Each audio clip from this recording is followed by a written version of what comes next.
are recording. So, last we left off, before we get double tapped by the internet, you, specifically two of you in the infirmary, were deciding to head out. Though your attempts at trying to convince the lead doctor of the main infirmary, who is also your sector's cleric teacher, is going about as well as you would think. Because one of you barely has any mana, and is looking worse for wear as the prince, canonically.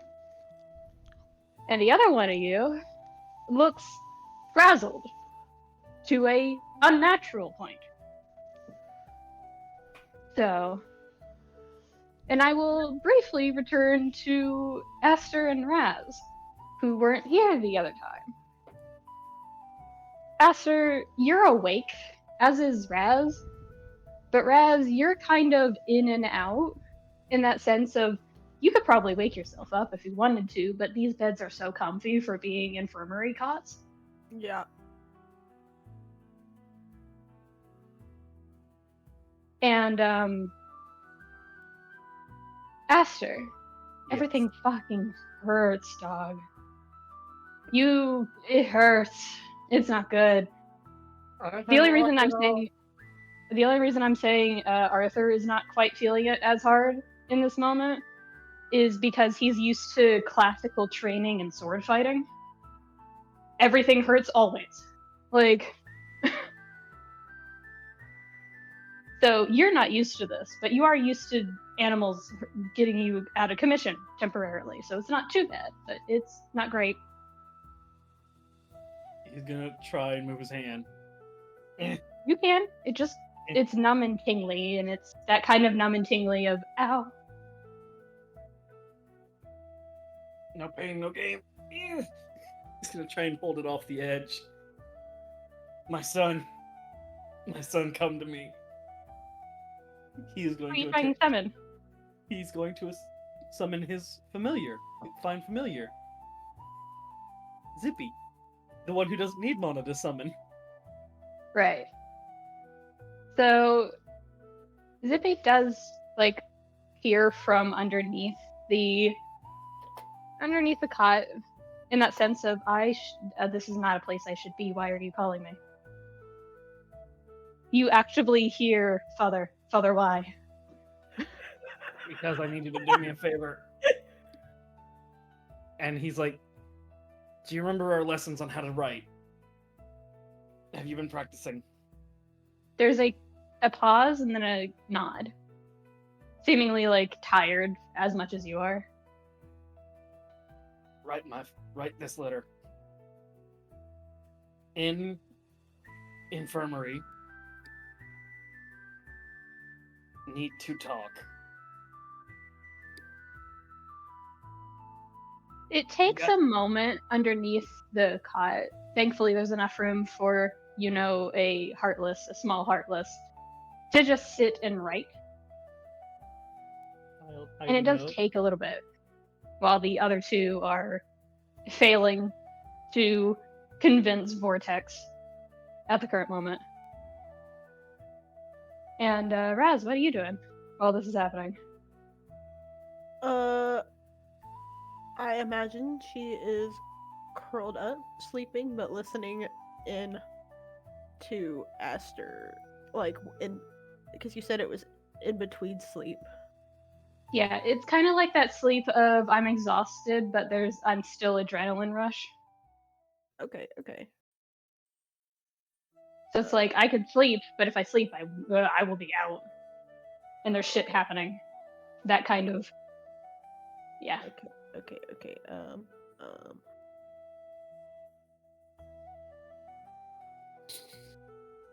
I will say Razz is also probably extremely adrenaline kicked because of turning into impulsively a dragon that she otherwise didn't think she would be able to do.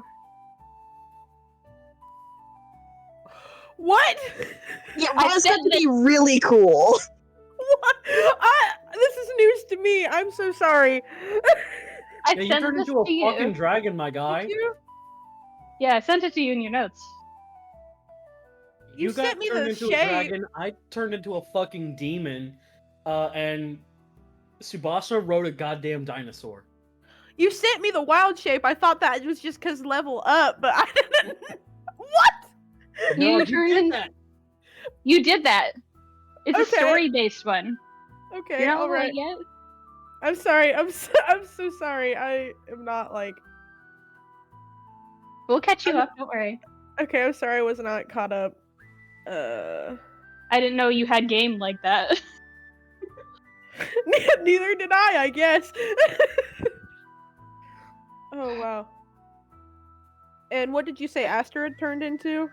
I turned into A a demon. fucking demon. Technically, I turned into a biblically accurate angel kind of demon, but Okay, Uh, okay. Aster to TLDR, Aster and Arthur have anti-forms now.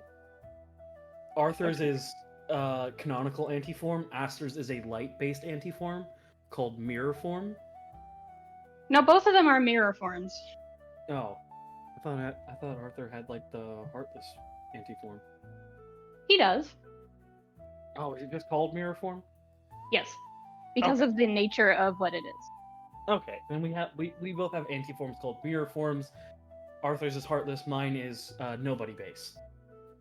That's pretty awesome. Sorry for holding up session for a second to learn No. this.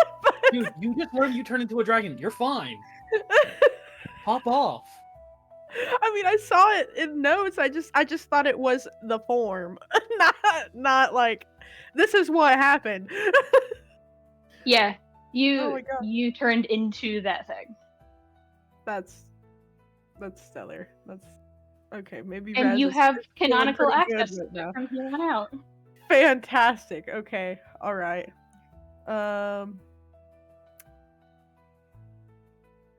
So how sneaky is Aster being about trying to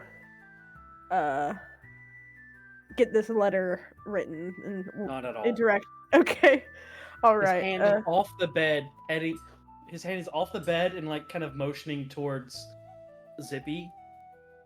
Kind of give him like the guidance of like, you got this, bud. I believe in you, my son. And you All just right. hear that in response of Heartless speak. Why, father? Father, why? How hard would it be to try to get out of bed right now? For you, not at all, because you took a little bit of damage, but in the chaos you were healed of it. Because when you're fighting alongside the teachers who know you're a student and canonically know either Kira or Kiraga, you're fine. Everyone else did not. Well, then I think Razz is just gonna get up and just kind of sit on the edge of Aster's bed, like, "Hey, what's up?" You're fucking What you heavy, doing, get up. I'm buddy? joking. Let me see the child. Why is the child here? I'm writing a letter to my father to get here ASAP. Oh. I have a thing I want to do. It's Oh. dumb, but I can doize him into helping me. So I don't think you've met my dad. You have met my dad. Never mind. That's right. Yeah, saw we him went when on we a met little Hydra. adventure. Yeah. Oh, by the way, my mom's alive. Oh. Oh. Yeah, she's in the fucking dark. Congratulations. He's not saying this as loud as I am, but he is saying this just to Razz. She's in the fucking dark world, stuck. Less congratulations. Yes, but Hydra is maybe in there. I gave her my Keyblade, so it's in there with her. Also, I have a summoned horse called Sleipnir that may belong to her. Oh. You see the horse girl sparkle in her eye. Yes, you can. Yes, we can ride the horse later. It is a six-legged horse. No more information. I think my mom's the dominant of Odin.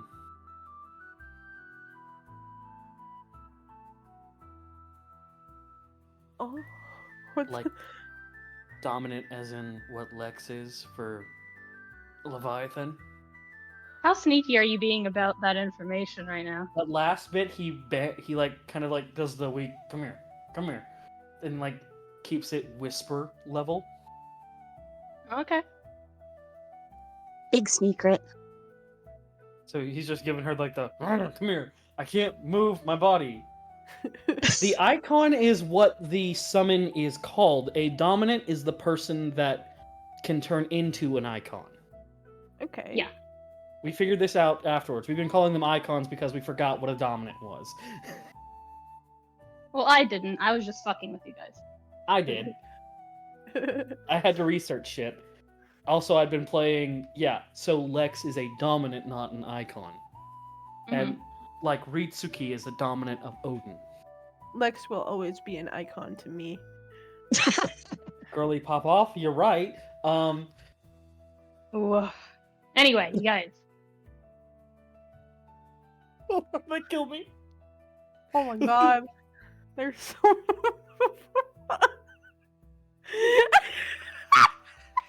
yeah.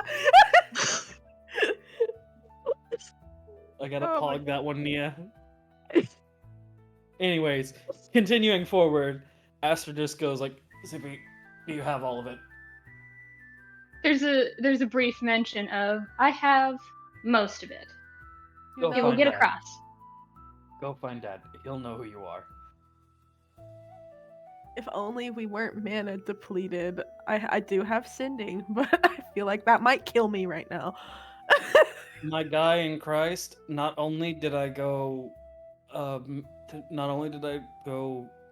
demon form, I know that's not what you're called if you're listening, but I also immediately form changed into rage form. You poor boy. She pats him very gently Someone on put the my head. jelly legs through a grinder. I'm in hell. And your fat ass is sitting on them.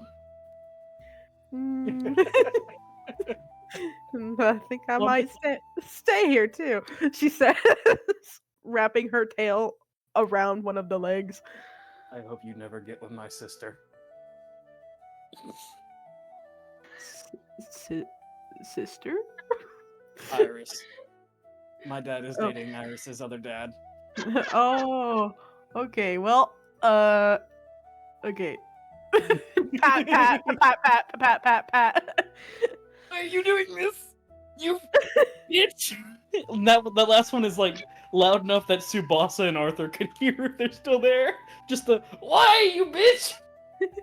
Pat, pat, pat, pat, pat, pat, pat. You do hear this, both of you, as you're trying to convince Vortex to let you leave. Yeah. Tsubasa does just stop, and his Patient momentary abuse. thing is just. I think they're awake. Just. Sounds like they're having fun. Anyways. If God himself didn't debuff me, I'd be whooping your ass! Pat, pat, pat, pat, pat, pat, but a little harder this time. Well, it's more of a threat.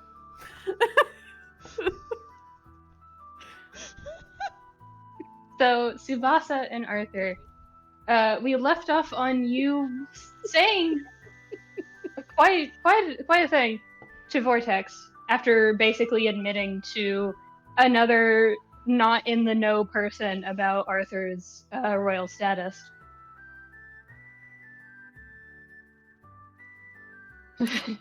Okay, I don't think that was mentioned last time. I said at the beginning that no one knew of his status. At the way beginning. At the beginning of the campaign, Yes. which has been how long ago now? That should have been an important note. But regardless, you did tell someone that he is a royal. This is important, so it's fine. I mean, fair. We are trying to go talk to a criminal. And Vortex is not letting you leave because both of you look haggard, or worse for wear. Ourselves like just take a little forward and I have a question. Is that so? What was the casualties of today? What's your passive insight? Uh,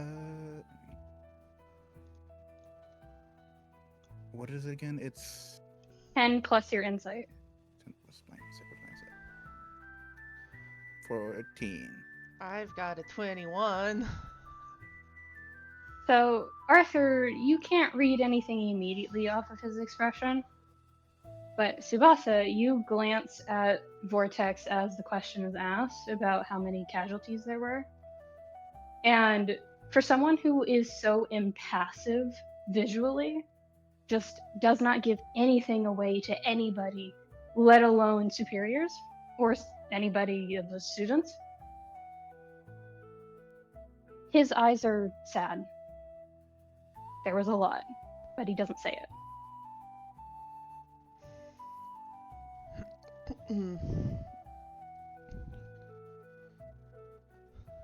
He does sigh, though, and goes, "That's classified information.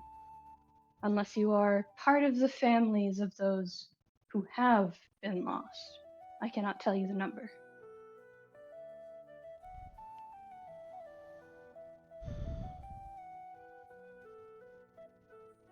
Okay.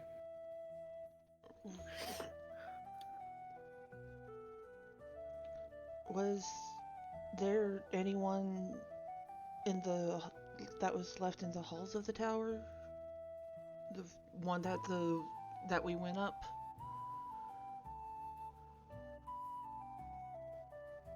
He does actively show, like, confusion now as you ask that. There was no one there but you. And, of course, whoever they captured. It was all heartless and nobodies and glooms and stuff like that. From what I was told, at least. Alright.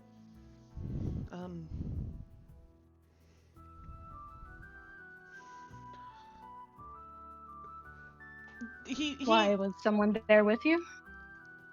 Well, there was... While we were going through, there was someone, I think, I don't know, they were in armor, and I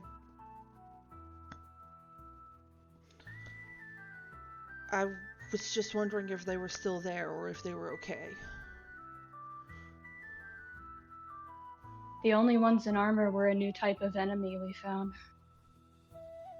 A new type? Yes. We don't have a word for them yet, but they are unlike glooms or heartless. They might be a recursor, a sort of something left over from the unversed. We're hoping it's not, but it might be. So I didn't hurt anybody.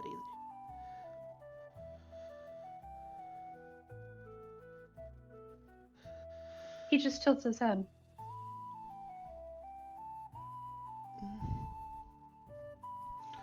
Well, we ran into one of those new enemies, and I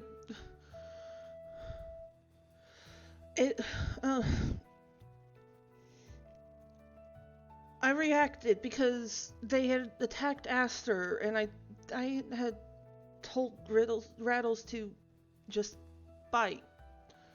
And I don't think Heartless and Nobodies go crunch. I see.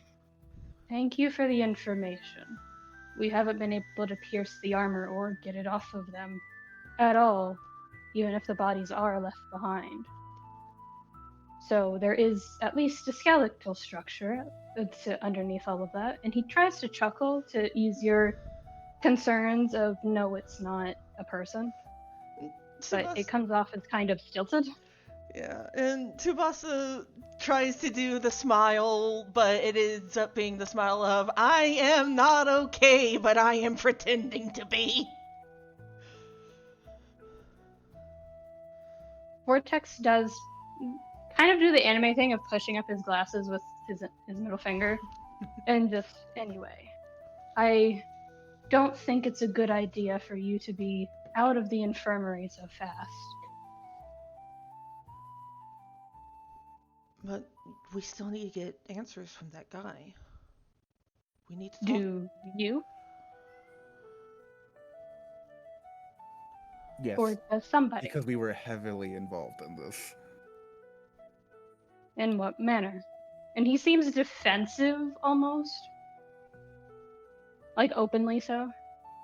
Like his whole entire posture shifts as if to not protect himself from you, but to protect himself from something.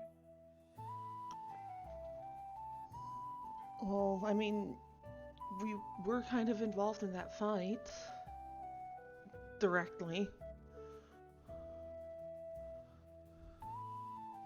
And I did fix the corruption of whatever that is on top of that hourglass, which I don't believe we know what it actually does, right, Tsubasa? No, all I know is that it was called the time dial.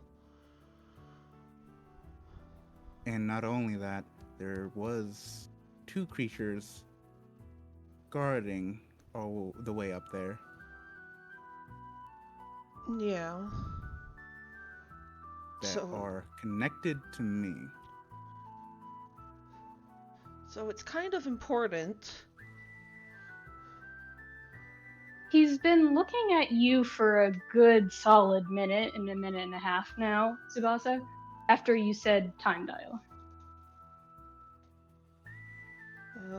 Did I say something wrong? Could you repeat what you said? I said it was. I had heard it called the time dial. From who?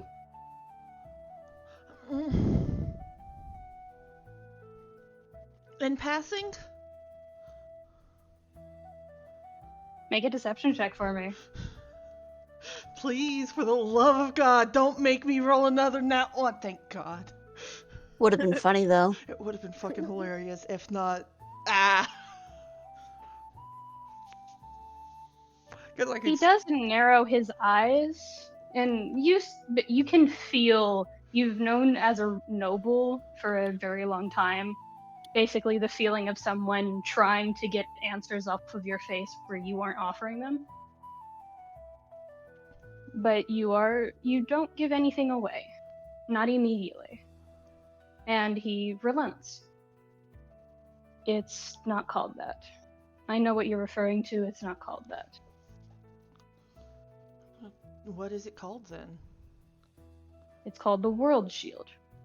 It's what keeps hub worlds and safe zones from being attacked mercilessly and without relent by any hostile force, let alone heartless.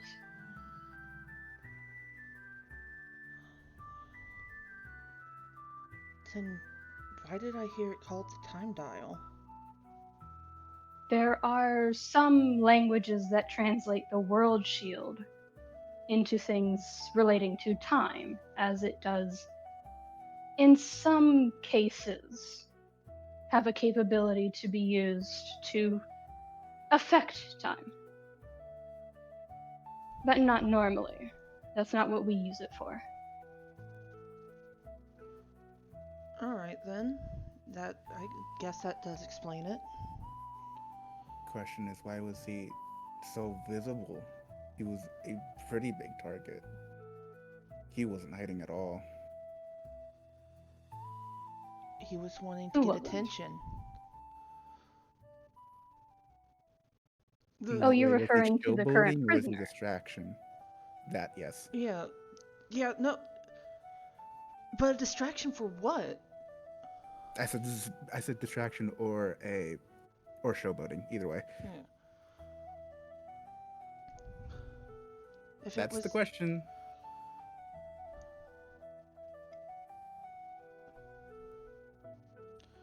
Tsubasa does glance over at Vortex after a moment and just...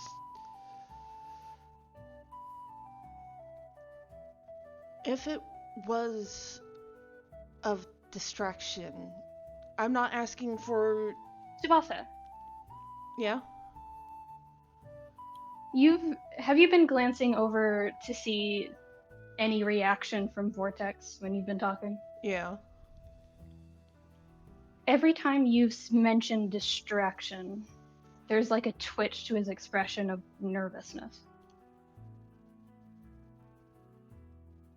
Almost unease with the idea. There is something else at the academy. That is classified.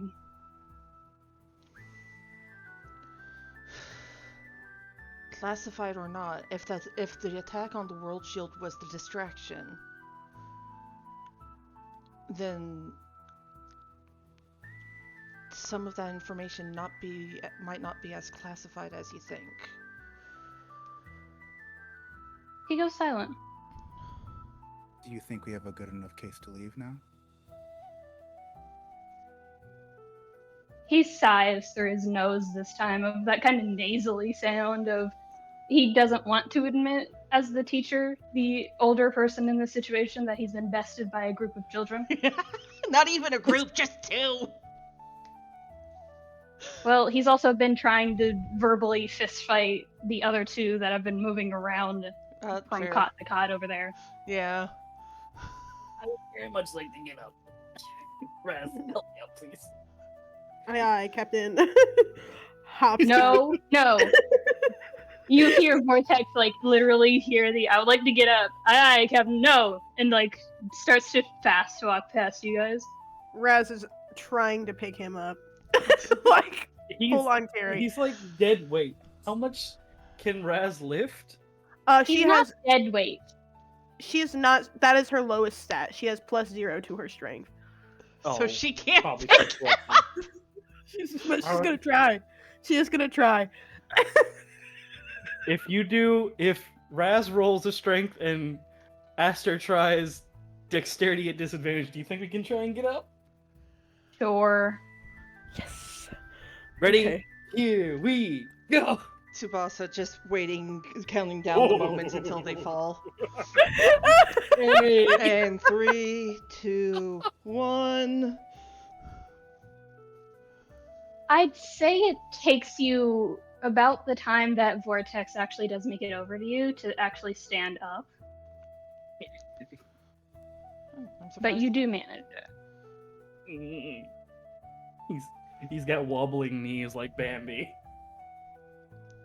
Tsubasa looking at Where? Arthur just like, so do we want to just go then? Yeah, let's just walk out. Alright. Yeah. Yes. Fantastic. I was. You guys can move your tokens while real I'm quick. having this. Wait, Yeah. which way is the way out? Arthur and Tsubasa, you're gonna have to go this way to get all the way out, because Yeah. the quickest door is behind. Because this is the quickest door out, Yeah, but no, he's right here. Tsubasa does take a moment to just sort of weigh their options and then nudging Arthur on the shoulder as he walks past, just, alright, this way. Let's go. I can still fight, coach. And you hear And the why bell. should Because And- you've gone deaf. It's called a concussion. but how do you try to convince both of you, Vortex, that you should be allowed to leave with the other two? And you're gonna have a harder time. I'm gonna look him dead in the soul and go, I can walk out or I can go out a window. He can walk out, or I can throw him out the window. Points to Razz. And by tries the to, way, like, pop Aster looks out. like death right now. Just standing up makes him look like death. Rez So he's tries just to like pointing. Yeah? puff out her chest to look strong. She's not strong. Let's take it away. We're good. You got this. He stares at you for a good solid 2 minutes before. This is a heavy Consolation, sigh. I did call my dad. Good, you're gonna need it. And hands you a mega elixir, both of you. Hey, this doesn't taste like grape, does it? I can't have grape. And like, you just feel like his own body moving on its own. Just drink the Omega Elixir. So it heals you by 50% and restores all of your mana. Immediately, he's just like, "Oh, hey, my legs work again. Not well, but they work again." Sublime. And he sighs and goes, "Don't make me regret this." And goes to like lean up against the table in the middle there and just starts whisper chatting to one of the nurses. Aster is trained eyes. Mr. Vortex? Yep. What were you doing before you showed up here? Pardon? Before you came to handle me and Razz, what were you doing? Speaking to your friends. That's not what I meant. Then clarify. You were stopping them, right? Correct. They had Why? a good reason to leave. Why were you stopping them, though? They were injured and had no mana. Yeah, he'll buff out. Tsubasa's a tough cookie. Arthur's thick-headed enough to push through the pain. You know this. You're one of our teachers. Yes. You pay them. And I next to also know that stubbornness and thick-headedness will get you killed. Then train us. I can't. Not yet. Won't? So it's not a can't, it won't. Even if it is a time delayed, still it won't.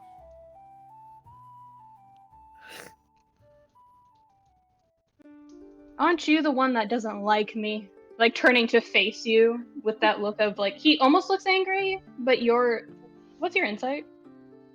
My insight is 23. That's my passive insight. You know that this look of anger is not towards you, it's towards himself. Something happened on the attack. Vortex? What? Who was it? Ah! I'm sorry, who just swallowed their microphone? That would be Razz. Okay. Sorry. You could. I heard it pass all the way through down to the stomach. I'm sorry. I didn't mean it.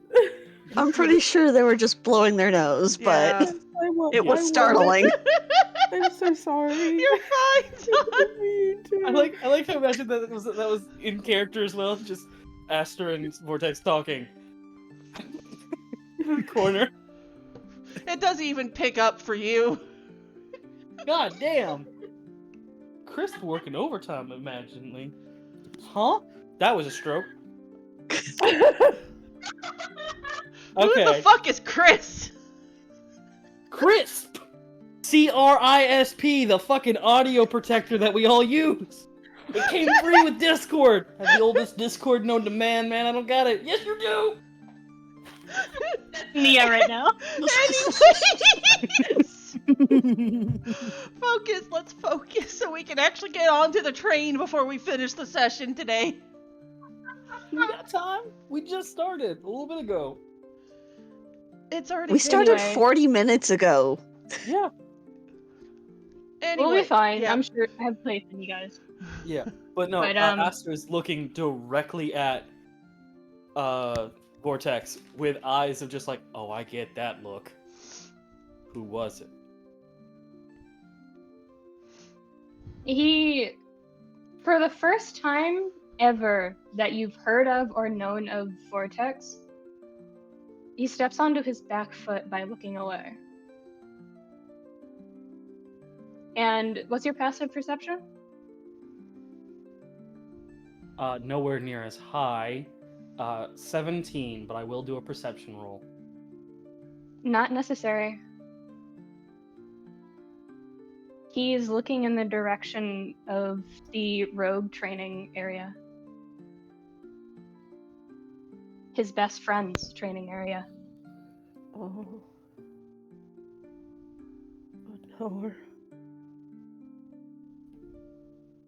Is he The same. You would know this. That teacher that he is best friends with, the rogue teacher, Professor Vicar. He is the same one who got copied by a doppelganger when you were still Caesar. The one that he gave the medicine to.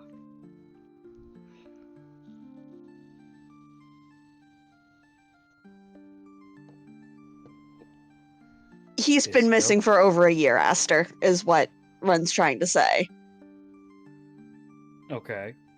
I was gonna get that, but Aster just goes, have they found him? No, I did. It's not important. Just leave. Vortex? Do I know Vortex's first name? He goes by Vortex. Do not first name your teacher. Vortex. I'm asking you this as a herald, not a student. Do you have any leads? Any whatsoever? You see him take a shaky breath. The one of, I saw a dead man walking, and I shot at him.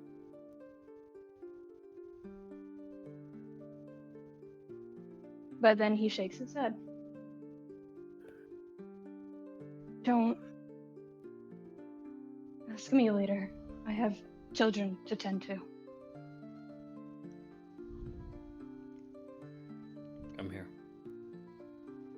No. Let me see your hand.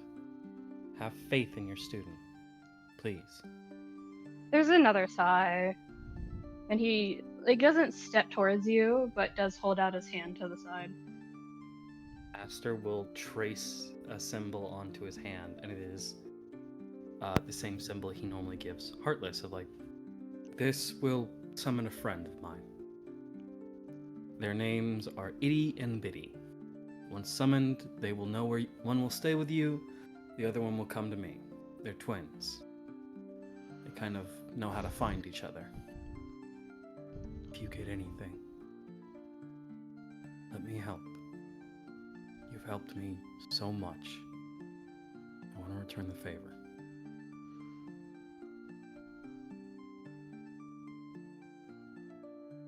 Go before I change my mind. And he takes his hand back, but it's not as jarring this time. I'll check in with you after I talk with my dad. Come on, Razz.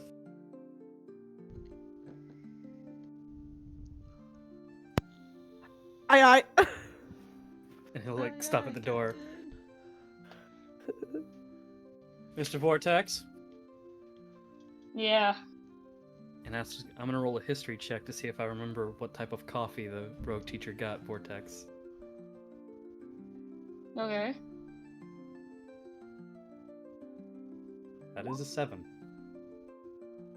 This is a particularly easy thing. The one you're remembering that gets coffee was the rogue teacher. Mhm. This motherfucker doesn't drink tea or coffee or alcohol or anything like that. He drinks electrolyte drinks. He is the healthiest example of a person you've probably ever met. Do I need to get you a full bottle, or do you want me to get something that you can add to your water? Just get a bottle. All right. He's defeated of I can't shake you right now and I don't want to.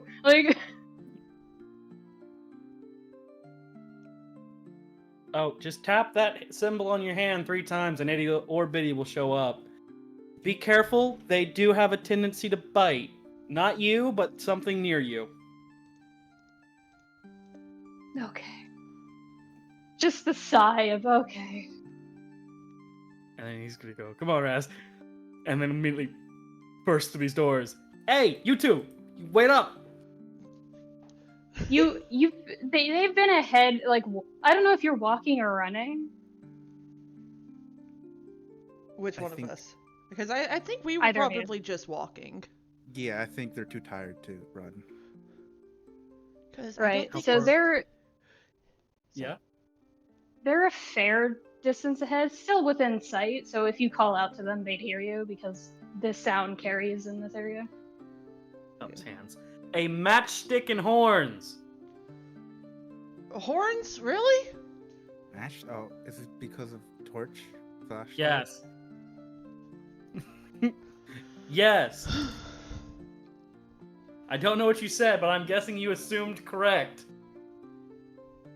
Wait for us. Tsubasa just does the open arms gesture of "we're waiting." Scramble, scramble, scramble. So where are you guys headed? Oh, we were going to go try to stop the execution, yeah? Mm-hmm.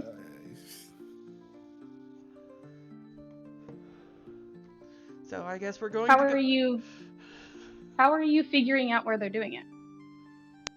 Shouldn't Helia and Lance know? They would. Then contact them. Yeah, no, Tsubasa sends a quick Oh. text to Helia just like, "Hey, you guys are still with that guy, yeah?" It's been a bit. They're not with him anymore. All right, in which case just texting Helia just like, "Hey, Helia, are you busy?" Single question mark in return, like, what? Do you know where they took that guy we captured? Does she? What's your passive perception? Not high. Uh-huh. It's a 15. You would have overheard like a couple of words from the headmaster, the headmistress, and the vice headmaster, talking about what to do next because they can't just go ahead even if they want to. Basically, you got the gist of they can't just go ahead and kill this guy even if they really, really fucking want to. And then Cayde made the comment of, "You want to. I want to figure out what the fuck he was doing." So, like, openly and not even hiding the fact of, "You want to kill him. I don't. Don't drag me into this." Juliet just like, "Listen here, motherfucker." I need him though.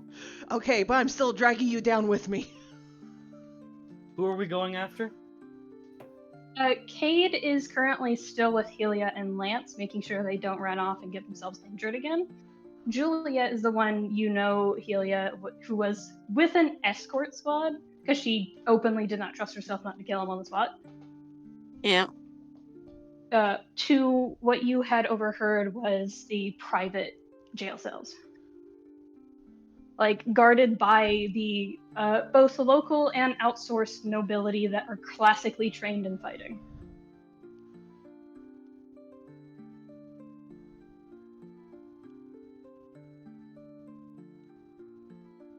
Question.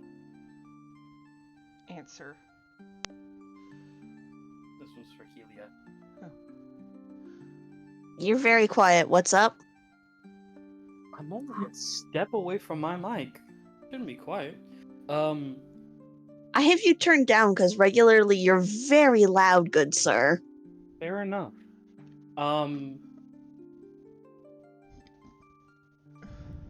Do you text the group that you're with Cayde, or do you just... Tsubasa What's would have going been probably would have been throwing it into the group chat anyways. Just to Yeah. point, just to direct, "Hey Helia," to get her attention. At Helia. Pretty much, yeah. Yeah, she would have told Sue, probably in the group chat, I overheard, Headmaster Juliet and Cayde talking about it and something about private jail cells. I don't know. It's not like they were being loud about it. Tsubasa says, "Like, there's private jail cells at the academy?" Yeah, they keep them for individuals that they need to either transport off planet or keep here until they've served their sentence. At which point Tsubasa does point at Aster. It's just like, do you know where they are? No, but I know about them, and you see him pulling his phone out and pulling up the Auntie J contact, and just starts spam texting Auntie, call me. Eventually, he does get back. What? Okay, wait a minute. Just in the middle of the aunties, you get a what? And then call me, and you're like, I'm busy. I know. That's why call me, please. Well, he said please. Does Juliet call in the middle of what she's doing?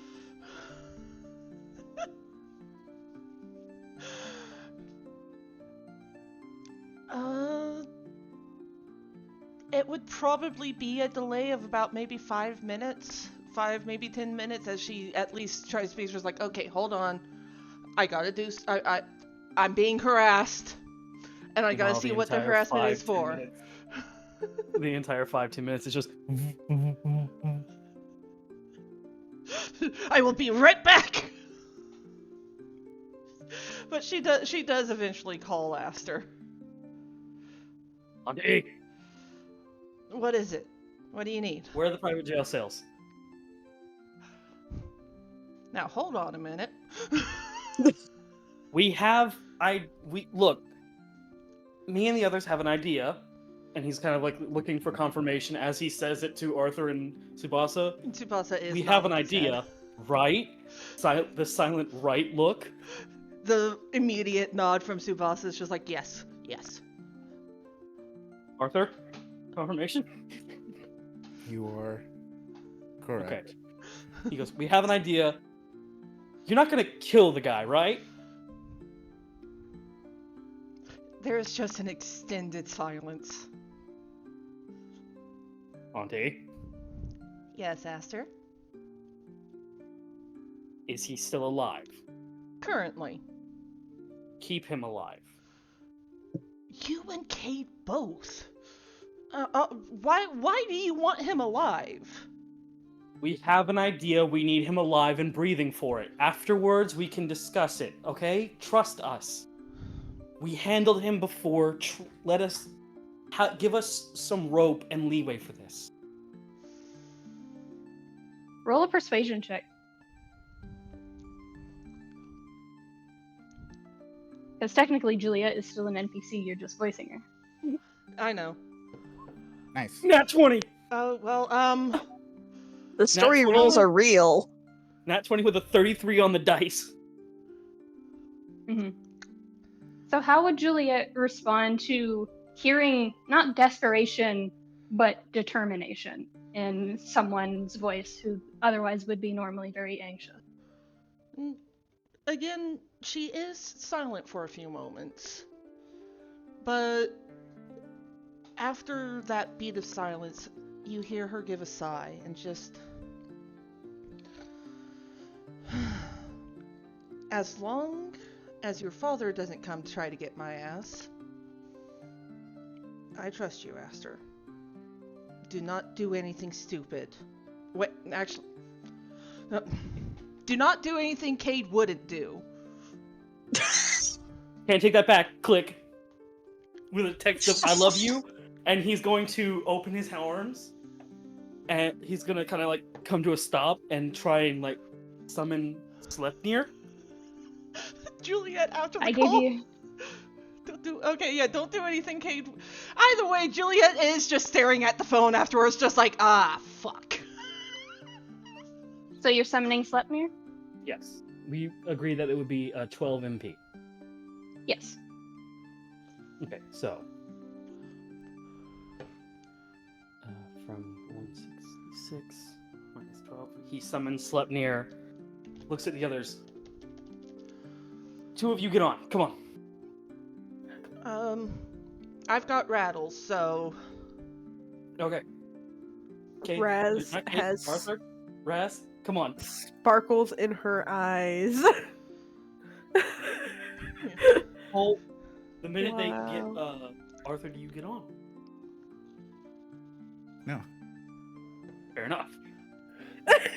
Tsubasa does look at Arthur when he refuses, and just after a moment, just like, do you want to ride with me and Rattles?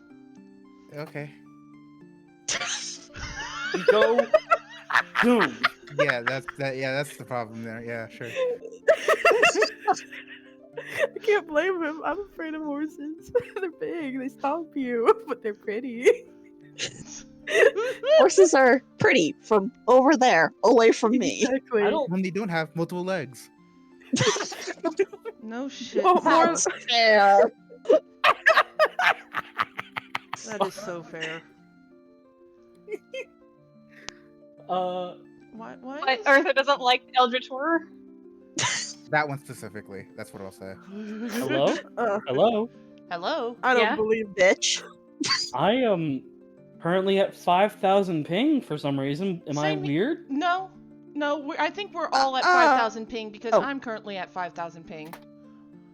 And if I'm at 5,000 ping, then Yep. I think Discord's having a fit. Discord is definitely having a fit. But if it's working for right now, let's just roll with it. Cool.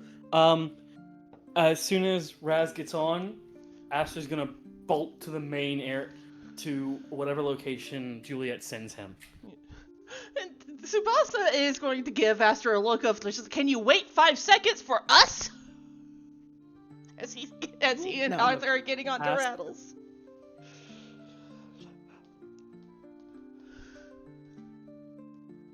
Hello? Arthur. Oh, sorry. So- I'm reading something. My bad. we should race. No. No racing. Owner of the horse here. No. Arthur gets to ride the Rex. Yeah. But yeah. It takes her a moment to send. Like it's not like the full minute, 5 minutes. It's like 30 seconds of her trying to find a good moment of explaining, "Hey, my nephew is going to be down here," and they're just like, "What the fuck is wrong with you?" It's like, "Trust me," like that kind of response. Exactly, The- yeah. Oh, I'm sorry. Did you all handle it, or did him and his group handle it? Yeah, they handled it. Let them have a fucking say in it. Kind of energy. Not even. It's more along the lines of, "This is your aunt trusting you, and not the headmistress." Oh, okay, cool. So she has to go from the headmistress point of view of, they helped save the academy. They at least deserve a chance to weigh in on the options, even if they do have a heart of gold that's going to get them killed. Fair enough. Don't call them out like that. Jeez. Ooh woo. So I will say for Helia and Lance, Cayde does visibly react suddenly to, like, it's one of those things of he reacts before you hear the buzz of his phone. Like, takes out his phone, it buzzes, and then he answers it. He could hear the radio waves. Well, not even that. He's just used to knowing when Juliet's going to call because it's just a moment of, I feel a disturbance in the force. What did you do this time? There's just the moment of, are you psychic? No, I have stupid friends. And he answers the phone. Yeah, that's fair. And there's like chattering back and forth in a language none of you know. At least the two of you that are there. And it's just I assume it's the nobody language. It doesn't sound like what Arthur and Lex used to talk in briefly. So no. Because I have to do this every time. Are you sure Helia doesn't know it? What do you know? I can't remember what they all translate it as, but Abyssal, Celestial, Deep Speech, and Elvish. Why do you know Elvish? Like, You know why! You know what? That's fair. Yeah, Helia, you do know what they're talking about.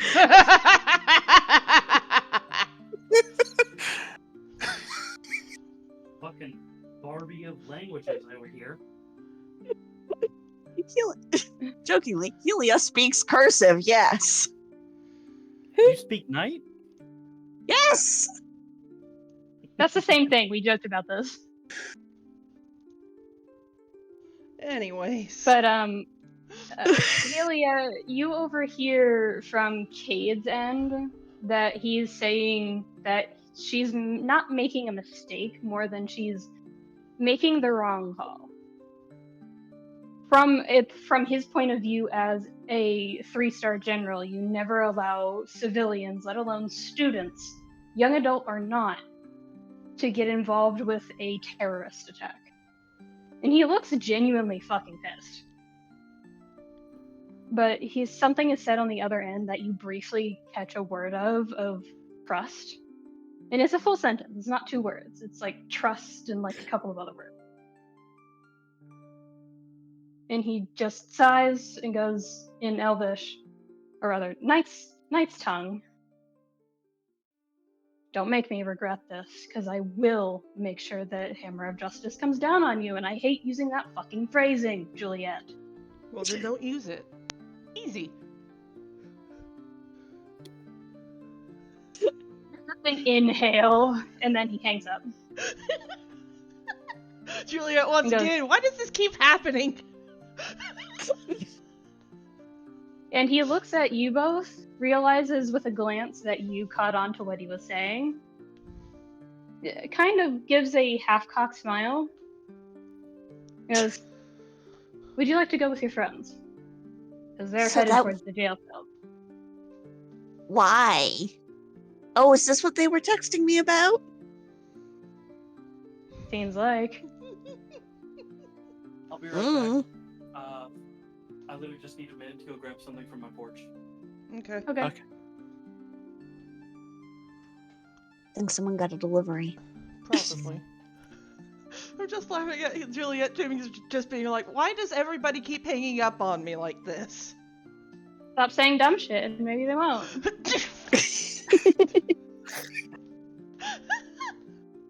I can imagine Aaron actually saying that to her face, too. Aaron, who is the kingpin of saying dumb shit, will stop saying dumb shit. You say it more often than I do.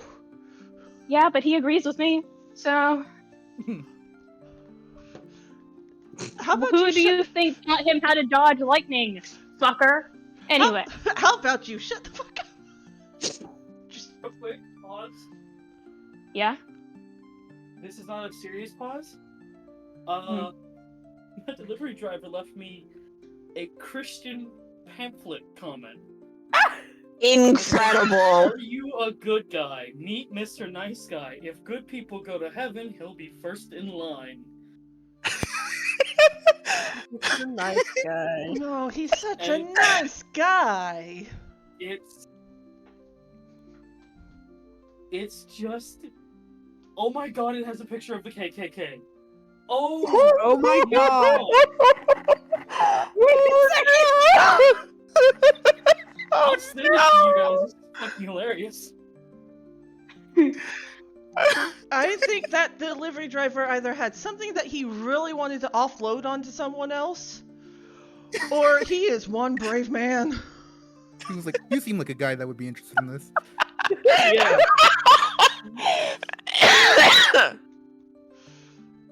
I probably should have paused the recording. No, now this is documented forever. No, yeah, it's good to be documented. Because I'm an openly gay man recording.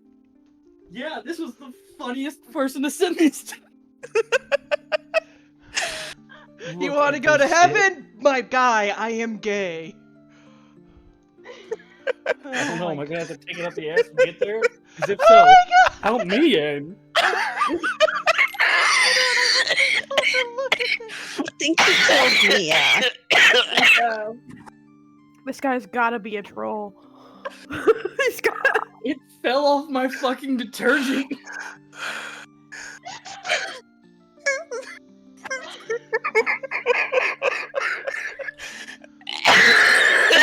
God, okay,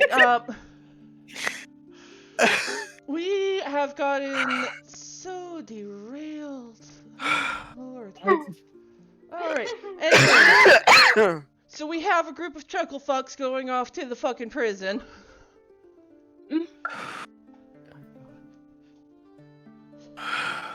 Okay, I'm good. Yeah. So we're Are going you- off to the prison. Yeah. Yeah. Yeah. Well, Helia and Lance were still getting asked about it, but Do you want to go where they're going?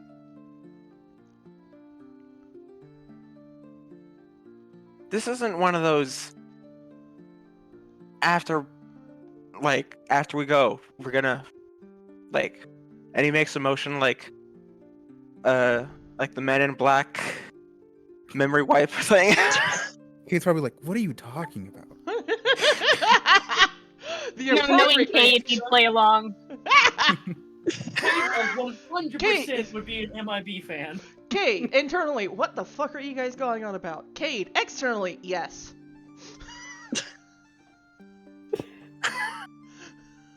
You never know if there's a Men in Black universe. cursed. We'll never find out.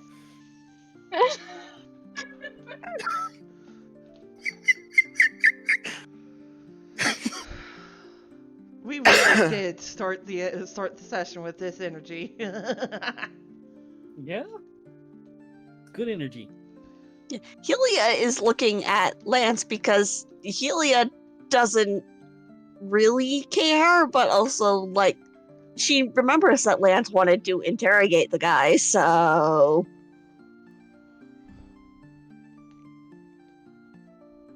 Helia, what you thinking? I'm thinking that you're the one that cared about talking to him. Well, yeah, but well, they'll also be there, so I won't really be going alone. But do you want to tag along, or what are you gonna do? Mm-hmm. I mean, I don't really care one way or the other, Lance. Like, what are we going to do? We're students.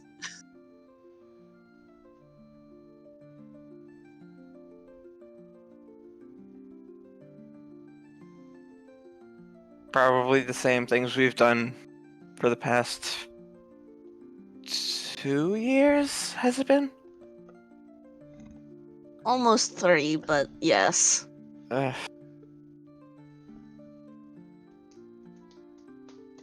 Anyway, yes. Let's go. Even if the memory wipe thing might happen after. He's fucking with you. He wouldn't.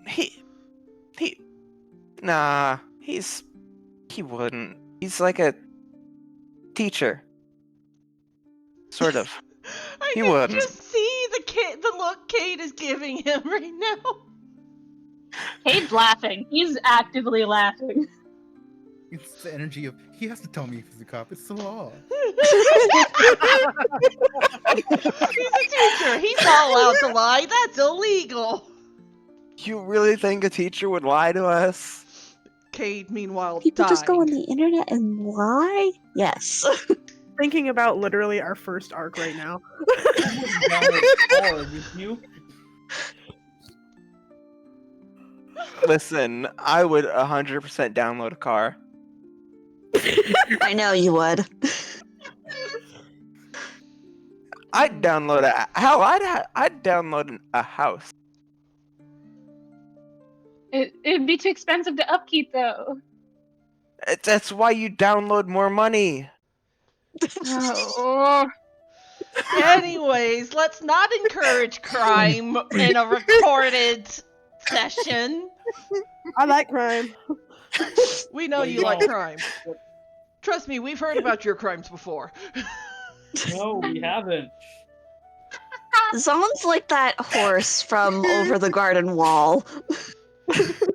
I like to imagine I'm more like the horse in Adventure Time. Let's kill the horse. Oh my Anyways. god. He's tearing us Here we apart. go. Alright, okay. Let's all take a moment and actually put ourselves back on the train tracks so we can get to the actual train. Yes. Choo-choo. Chugga chugga. Helia will look over at Cayde and go, I guess we're going with our friends then.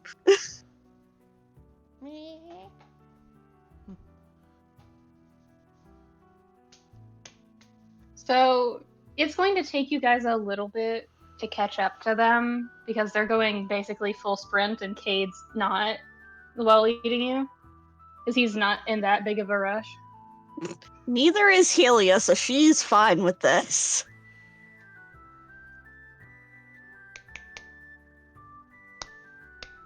So you guys are, when you arrive at the private jail cells, it's deathly quiet. Like, it's almost as if they're both mourning and trying not to fly into a rage. But thankfully, even with this kind of energy in the air, you're allowed to, with Juliet speaking up on your behalf, she says she can only grant you about 30 minutes at maximum, and that's with pushing it. So she does allow you to step into the hallway by yourselves. Well, roughly by yourselves. There, around that particular area, there are 3 to 4 Knights Guard. So, Alright.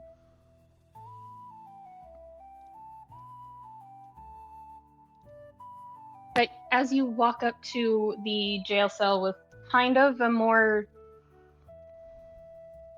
it's kind of roughshod. Like, it looks like it's temporary specifically because they know he's going to die. And in the cell, in like the middle of the day, it looks like it's pitch black in there, aside from light coming in and briefly casting on his face. And he doesn't seem put off at all by being in here.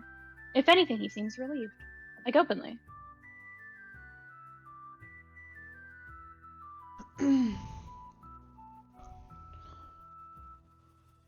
So it's just Razz, this is the first time you're seeing this person because you were helping out Iris during the attack. Okay. This person, even sitting down, is particularly tall, has kind of a runner/swimmer's athletic build, is visibly unarmed, though he is in prison, so I doubt they would allow that, even if he wasn't a threat. And he has, like, scraggly, almost unkempt blue hair, bright golden eyes, though you only see one, so he could have heterochromia for all you know.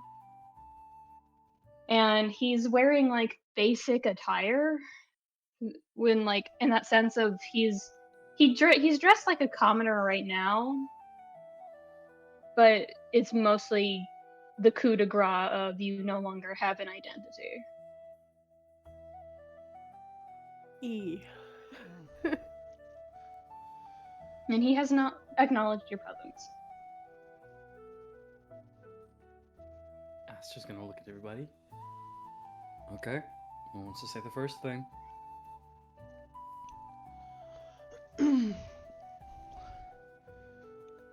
How would we even want to start this, though?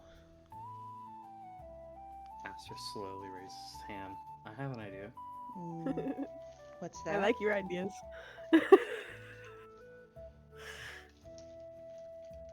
What's your idea? Yep. Aster, can you please just Leaning on the bars, he's gonna put his face at least a little bit through. Hey, Gian. Remember us? Did you actually learn his name? Yes, I scanned him. Remember? Mm-hmm. So you would know it. Okay. Yes. So this is the first for the rest I of have you. it right here. Aster scans the man before he strikes. Gian the Disgraced. Mm-hmm. Yep. So you would know it, and for the rest of you, this is new information. Oh. Tsubasa for a moment, just like, how do you know his name?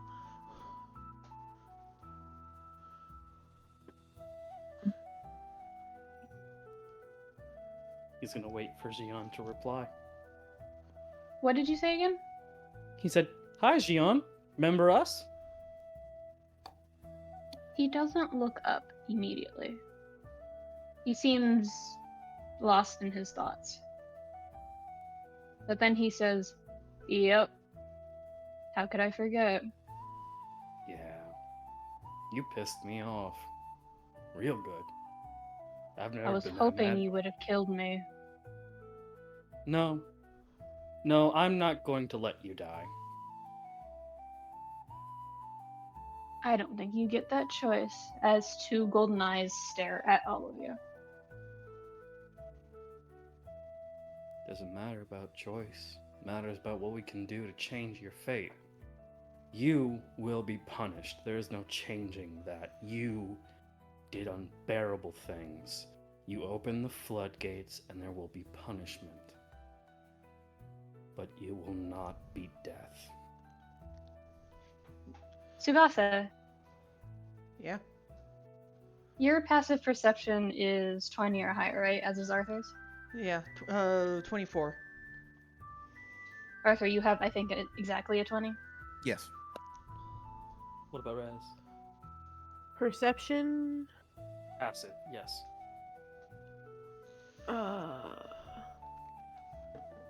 It is 18.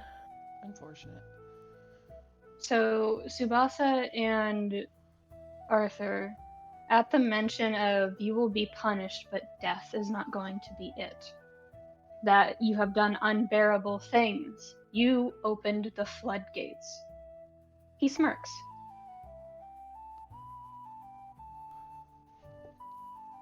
But he does not interrupt. I don't care what strings I have to pull. You will not get your death. Not yet. Then good luck stopping my executioner. We stopped you.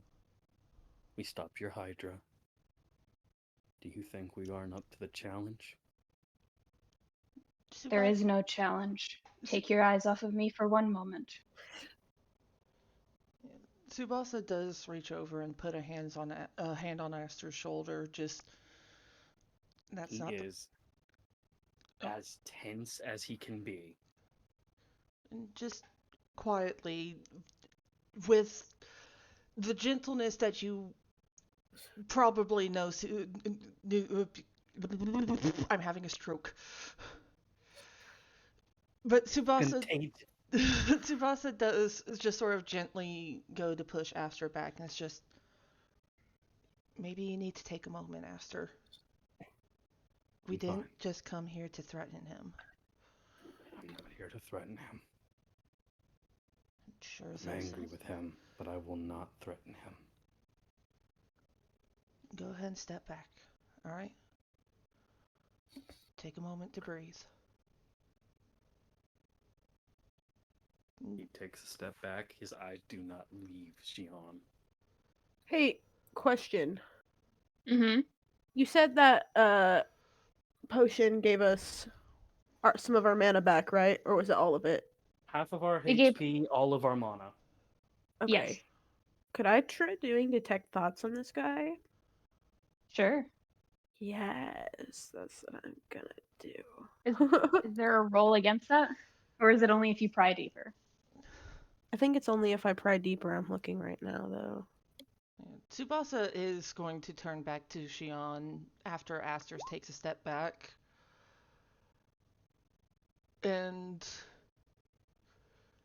it does take him a moment to gather himself. But he takes a deep breath and just...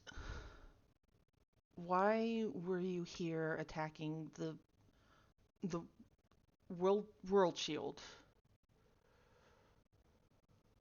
Like I said, the moment you asked me up there, I did nothing. All I did was accelerate it. Then why were you accelerating it? That smirk that the others didn't see widens into a toothy grin in the dark. Because how else am I supposed to get what none of you motherfuckers will ever give me? And what's that? Death. Yeah.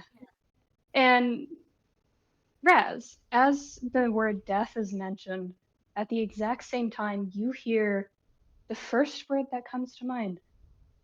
Wife. Wife? Wife.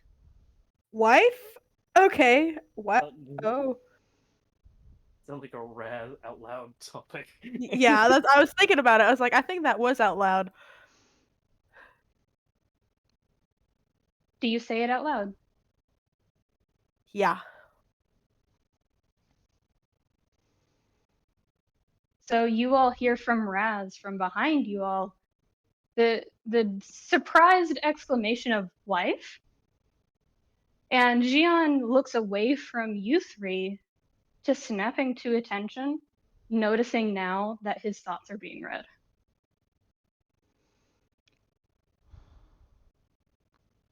And his eyes narrow like snake eyes in the dark. That's just gonna tug on Tsubasa.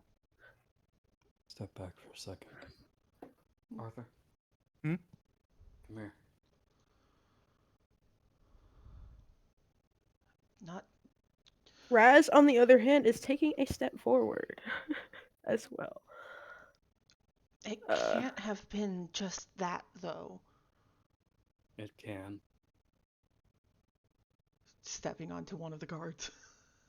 I didn't mean to. Forward a bit so you can in the scrunch if you guys want Thanks. to. Aster This says again, yeah, it is. No, there was something more. There has to have been something more. Not always. could I approach the bars? You can. I'll move the token for the night. Thank you. Just Did something happen to her? The Academy failed her? or it was a distraction.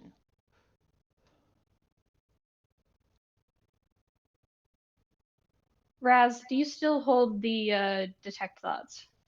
I think she's going to try to force her way deeper into And I'm those going to thoughts. give her help action. You That would can't exactly require- help with this. You can't. Damn. You can't, no. Tsubasa could I would probably say give that would inspira- require distracting him somehow, but he is locked on to Razz. I just gotta distract him. Mm-hmm. But he's currently locked on to Razz. Or you failed her. His gaze snaps to you. Alright Yes!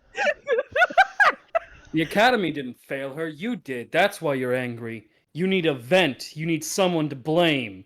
So instead of yourself, you have to turn the finger away. Is that it? Oof. Wait, hold on. Was that with advantage? Yeah, go ahead and roll one more time. Oh. Alright, Jesus, don't fail us now. Okay. Why is Razz rolling? Just a question. Razz is the one who has detect thoughts. Well, no, detect thoughts requires a roll on their end to fail against your saving throw. Oh. Your spell save. Okay, so And Raz's spell DC is 18. Okay. Yes. So then it wouldn't be giving advantage to Razz, it would be giving disadvantage to Xeon. Uh-huh. Okay. Sorry. Being a big thought I old had- distraction is very good at that. unfortunately not. The first one. Hold on. Oh. Barely. So there's a sharp, sudden wind as he is now directly in front of you. He can't seem to grasp the bars, but he throws his hands up against a invisible shield that ripples with magic and goes, I did not fail her! Oof. And why are you Razz. hurting more? You press deeper with that distraction away from you. His mind is a whirlwind of not anger or hatred or anything like that. He is grieving, has been grieving for years. It is all he's known for years. Because he has been searching and searching and searching for some way to bring her back. Ooh. And you get very quickly that no, it wasn't the academy. It was the knights, the nobles, the royals. They abandoned him. That's why he has the title of disgraced. He was a royal. He was a noble. And now nobody knows his name. And he doesn't care about that. You get that from his demeanor. He doesn't care that no one knows him. He prefers it. Because every time he has killed another noble, it has been his face that they recognize. And then with another, roll me a investigation check real quick, because he is not focused on you. It's a low DC. After that, can I do a thing? Excuse me. Oof, this is not my best thing to roll, but That's yeah, no. actually the DC. Oh yeah, I'm a god. I can't be killed. Story rolls. Gotta love him. It was a 15 DC if Razz's attention would have been kept. It dropped by 5 because of the words spoken directly to him. Razz, you not only dig a little deeper, you broaden your search. Not just about who he's fighting for and what he's fighting for, but who gave him the command. Because it is mentioned in like it's kind of medium to long-term memory. His short term is constant about his wife. He never forgets what he's fighting for. But the medium to long term, you overhear a muffled conversation like he has barely remembered it. Barely on his mind, but there enough to hear it, to remember it. You hear a woman's voice. Soft but unremarkable. Just another woman's voice in another guy's head. Saying, all right, if that's all you need, then I can provide. But I need you to do something for me. And you hear him say, anything. If you can bring her back, I'll do anything. I don't care. I'll die if I have to. And you can practically hear the smile in this woman's voice as she says, I need you to play the role of martyr.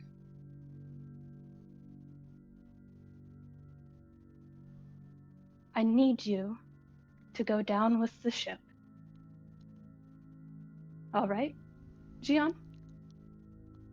And that memory kind of closes, and you get one more small snippet of a familiar man's voice from the ship that was attacked.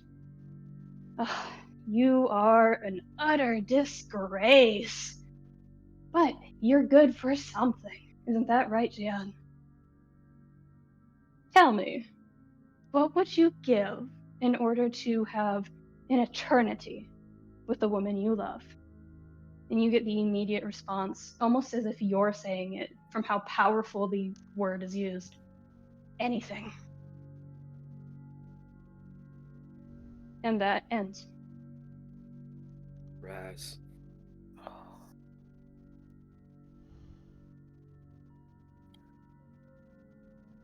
Razz has been spacing the fuck out. Yes. Dude. Is- I imagine after that first initial wave of grief, there are like a little bit of tears in her eyes, but that they never like quite fell because then she got sucked into the rest of it. That Mhm. she just kind of like it's back to reality whenever Caesar says Razz. She probably would have Aster. kept trying to. You called him Yeah, Caesar. that's what I meant. Did I? I'm so Yes. sorry. You're good. Blaming all the grief.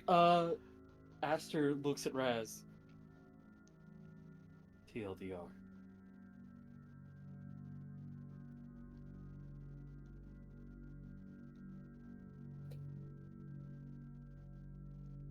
He's asking for the TLDR. Oh, okay. Sorry, I had to Google what that meant. I'm sorry. Spill his tea. He wants Spill the tea. I feel so old all of a sudden. Hmm? The TLDR thing. Oh no.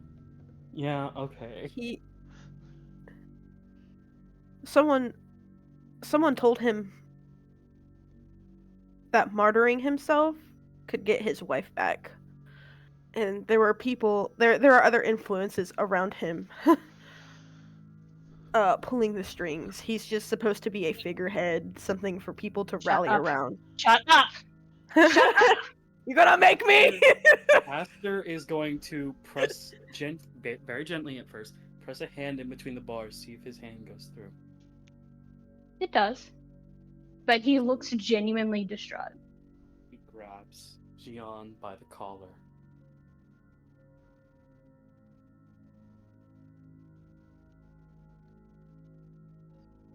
Aster, what are you doing? You think this is what she would want? You don't know us, her or me. I know you better than you! I am you, goddammit!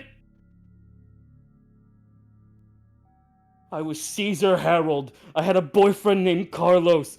And then I was murdered in an alleyway for no fucking reason at all. And I've reformed as another person. Both people gone in an instant for no fucking reason. And I was born from it. Me and my brother. I know you better than you because I'm just down the line. I didn't listen to those dark thoughts. I didn't try going off the edge. I had someone there for me. And right now, goddammit, I am telling you, she did not want this. Roll a persuasion check. With advantage? Yes. With the baby. 23. Oh shit.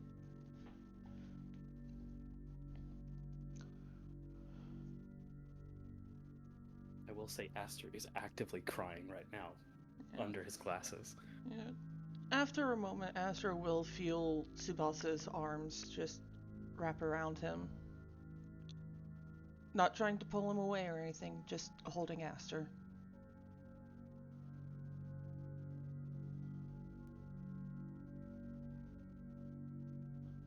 Day goes by. I don't know their names. You don't have to. I only know what they told me. What they could offer me. Don't say it. Write it. Could be listening. Won't help. They've already sent the executioner. Their executioner. I'm doomed from the start. Do you believe that to be your fate? I don't believe it to be my fate. I know it to be. Jian. Arthur gets closer. You crossed my path, and I have changed my fate, which changes yours. Jian.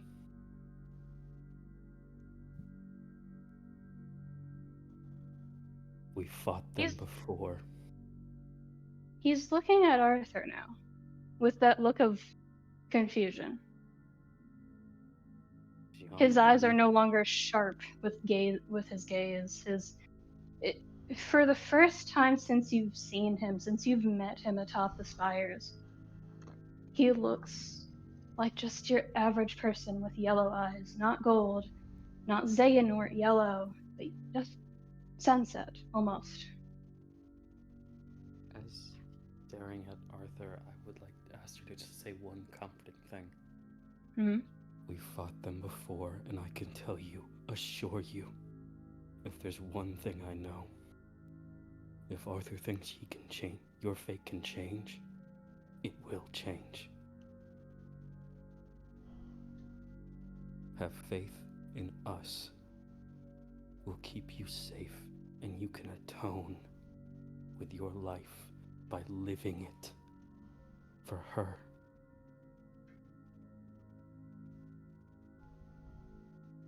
He's still staring at Arthur.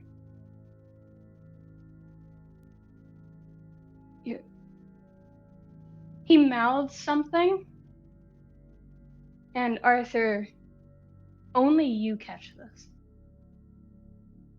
It is a nickname that only one person ever used for you, and they disappeared years ago. It's a little son. And you see a hand reach out from his shadow, start to tug at his cape from inside the cell. Summon Greater Heartless to tear off his cape, and kind of lift him away. Arthur, cage!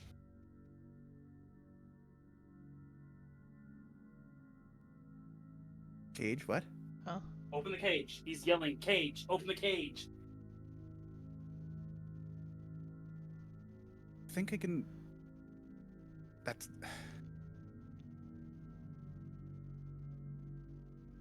The hand, is it aggressive?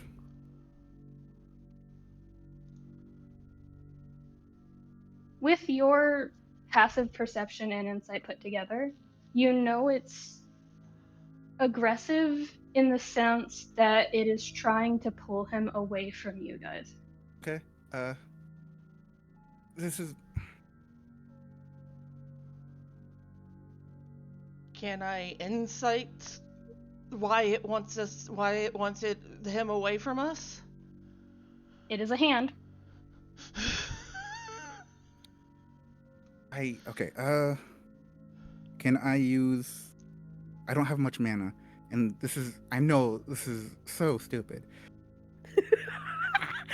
I believe in you, buddy. Do it! Want to use faith on his shadow.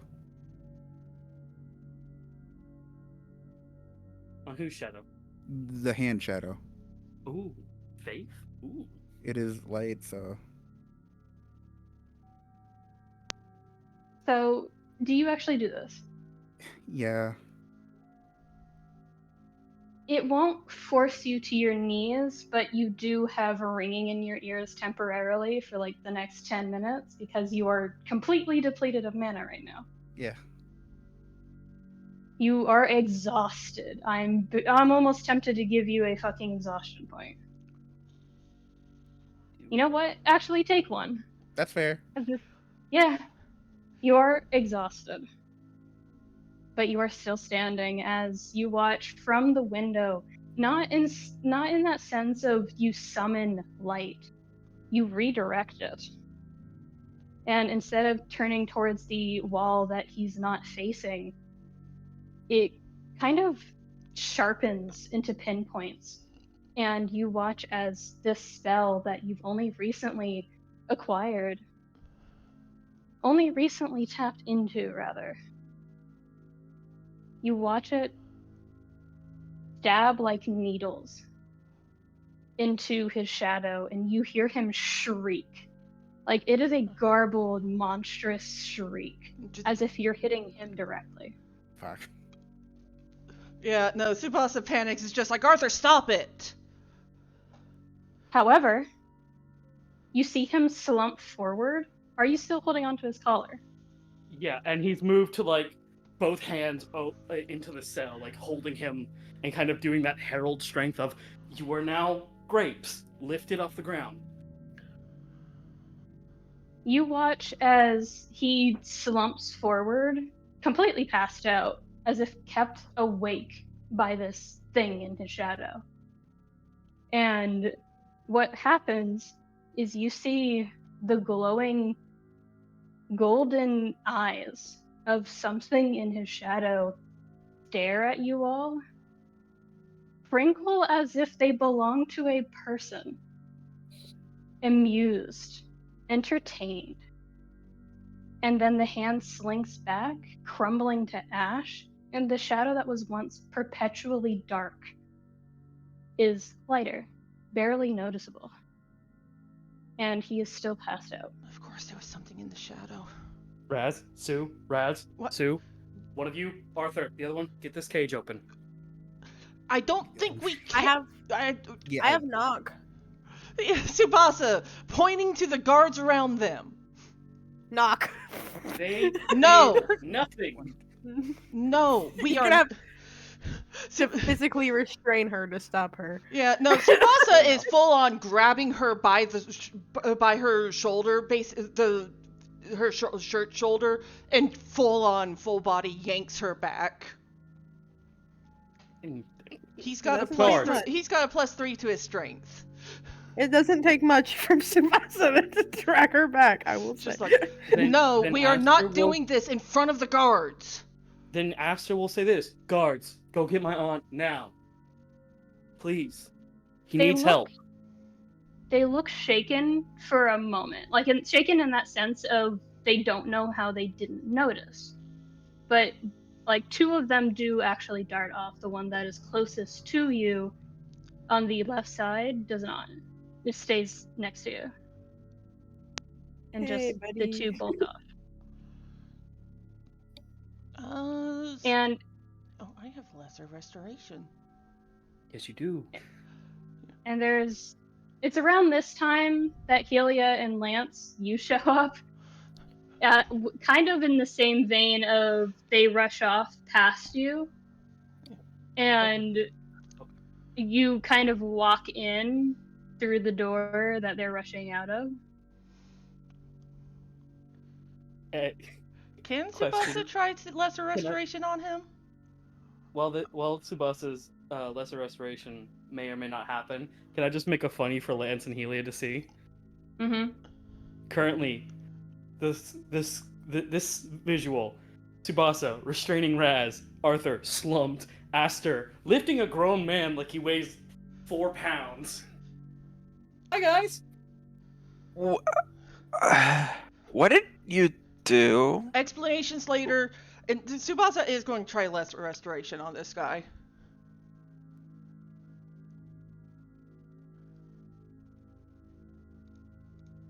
Do you reach your hand through the bars? Yes. Your hand stops against like the space in between the bars, as if there's a shield there. Oh no. Is it because I'm a herald? And he's like looking to the guard for confirmation. The guard kind of clears his throat in that manner of, you've heard that clearing of throat of, I'm not supposed to say. Oh no. Tsubasa is going to put a hand on one of Aster's arms, and is just like, don't question Double cheek this. code, yeah. As he's sliding his hand up Aster's arm and trying to, like, keeping full contact with Aster's arm as he starts to reach through the bars that way. You meet an invisible shield. God, Uh, is it even a touch spell? Question. Guard, do you have the key? Oh, it is touch. There's a moment of pause of actually visibly checking, which is usually the incentive of no. I want to try something. Okay. Okay. Can I channel lesser restoration through Aster to Shion? Like, Make an Arcana check. I don't think I can help with this one. I'm kind of busy making sure he's at least safe. That's a dirty 20. You would be able to do it this time, but it would cost twice as much mana. Well, Tsubasa's the most okay physically out of all of them, so yeah, no. Tsubasa is going to... He's obviously very disgruntled by the fact that he can't reach through the bars, but After a moment, he closes his eyes and he's just like, Aster, just when you feel my magic, just channel it towards him, okay? Roger. And he casts Lesser Restoration through Aster. What are you trying to heal?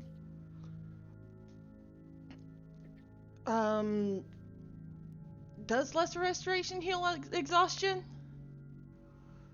No.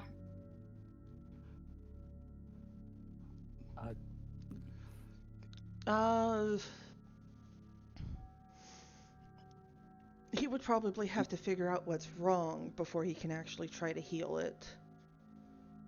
But But do you have an idea? yeah, I just don't remember what Lesser Restoration all covers. Can you click on it, please? Yeah, I can do that. Give me a minute. Mhm. Or one condition. Okay. Go for...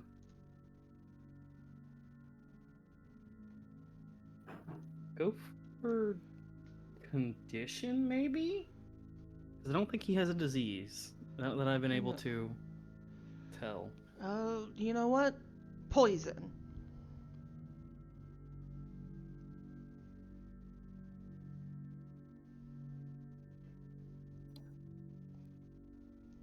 So I'll say this out of character. Congratulations, you saved an assassination attempt. Hey! Yay. That's 2 now! But... Yes. However, he is still passed out. Because Tsubasa, through both of you actually, because it's channeled through you, Aster, you do notice that he is not denser, but something changed with the spell. And he's now that you're actually looking at him, he was having a sort of nosebleed, but it is now no longer actively flowing, and it's just kind of staining the lower portion of his mouth. And Tsubasa, you figure out you healed a pretty... It was meant to kill him kind of poison. It's just the, okay, okay, alright. That was the right... Tsubasa. How's Arthur feeling about hearing a nickname that only one person ever called him? I feel like in a combination with him just leaning on the bars, holding his head with the ringing, he's like, fuck, little son? I haven't heard that. And he tries to, like, get a lock on that. Roll history for me. No. 15. It takes you a good couple of minutes of them futzing around and them getting Juliet, and probably even Cayde is now fucking having again not having the greatest fucking day as a general. Ah, shit, here we go again. Had it too good for too long. Yeah. Juliet comes in. Trust us indefinitely. And it takes you a little bit of like you only snap out of it when the door opens, which takes a couple of minutes. But you do recall a pair of, like, not quite royals, but they were on status and rank level of being respected about as much as your father and mother. They were endlessly happy as a couple. They were delighted by your presence when you were finally, like, toddler conscious of their presence. Of like, oh god, I exist? What the fuck? Kind of toddler conscious. And asking a ton of questions. And they happily answered everything that your father and mother weren't available at the time to answer, giving you insights about the noble councils and the noblemen to avoid and the noble women to gossip with. And then one day you overheard that Lady Marie was sadly taken too early, and that her husband had disappeared.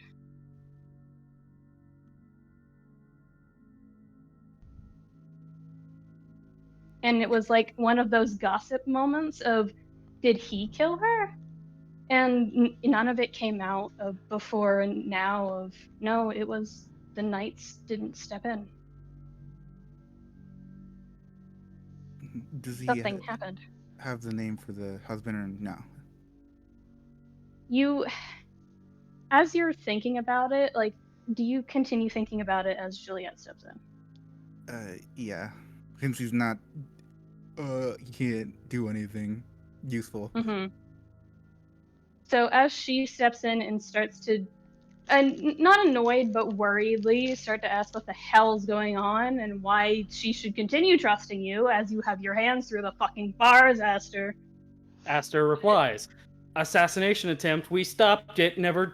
Always trust us forever." Tsubasa hadn't had a chance to explain that yet. No. Mm-hmm. I didn't say that. Aster is not talking. Sorry. I wanted to say it. Yeah, no, Aster was going to ask and then history check. So, but no, Tsubasa does turn to look at Julia, and it's just someone tried to kill him.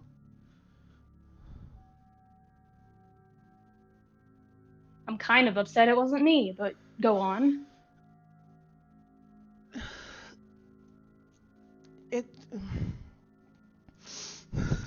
He does have that moment of, please, why? And just, well, there's more to it than just him attacking. A lot more to it. She sighs.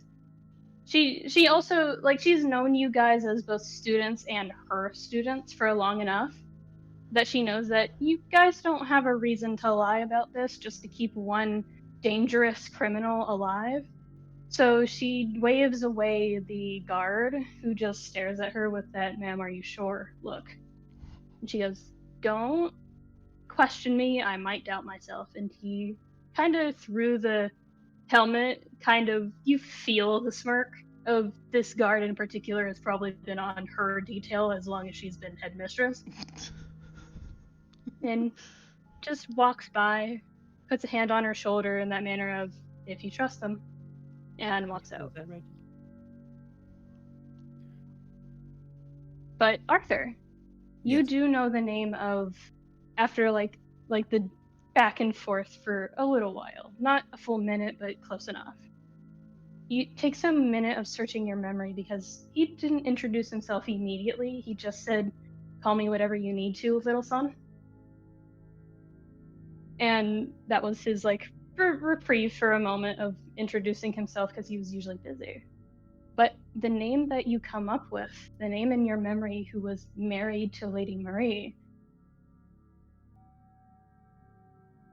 you get the name Seth, Seth. All right. Lord Seth and Lady Marie.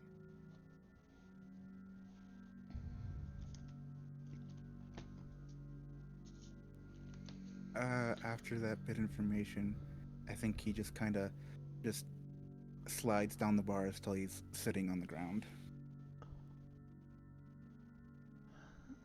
Arthur? I got his name. Arthur. From Aster. You did good. Thank you. Sure.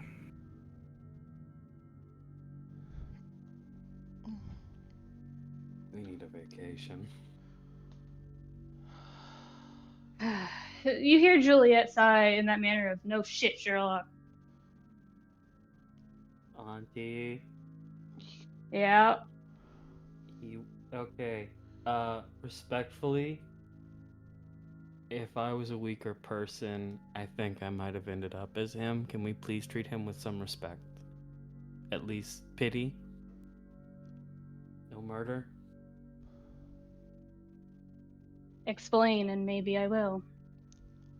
Razz has the answers. Razz detected thoughts on him, and I distracted him so she could go deeper. Razz? So, bottom line is, someone was essentially manipulating his grief to suit their narrative and suit their plan. Don't know who it is, but Were they the ones who sent him here? yes, they promised him that his wife could live if he martyred himself. His wife's already dead.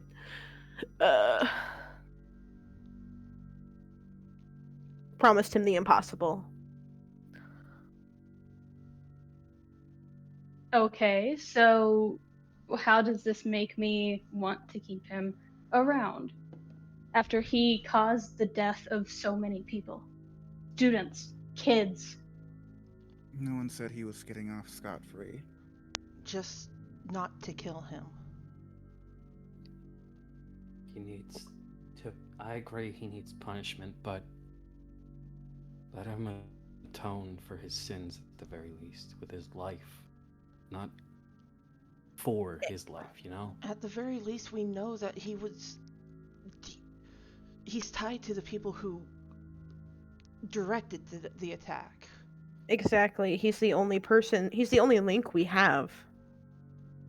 And they did just try to kill him, so it may be better They to what? keep him safe. Sorry. Oh yeah, that happened. Miss Juliet, did you not hear me say that someone tried to kill him? I was kind of processing a lot at the time. Yeah. Forgive me. Yeah, no, someone tried to poison him. How? He's the only one in the cell. Through his shadow. They tried to use shadow blight on him?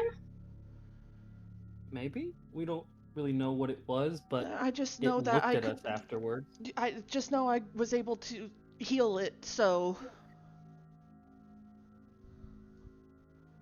And Arthur stopped the attack with a spell of some sort, and currently he's drained of mana. Thus, we need a break. Kids, please. I'm Kids. sorry. Like she's repeating kids rubbing at her temples. Yeah, Okay, Tsubasa just first- sort of sad wet kid and I'm sorry, Miss Juliet. And Aster immediately goes, first off, I am the son of Ritsuki Herald and your brother.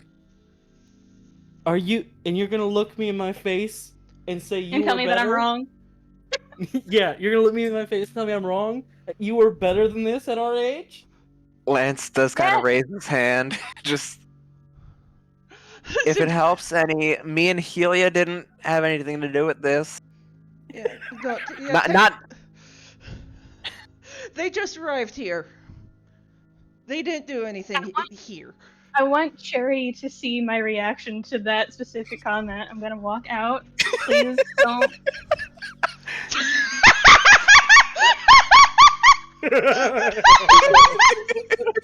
What, you're gonna look at me and tell me like you were any better at our age? So We just I got here. just held my face in my hands That and was just it. had the most disappointed look.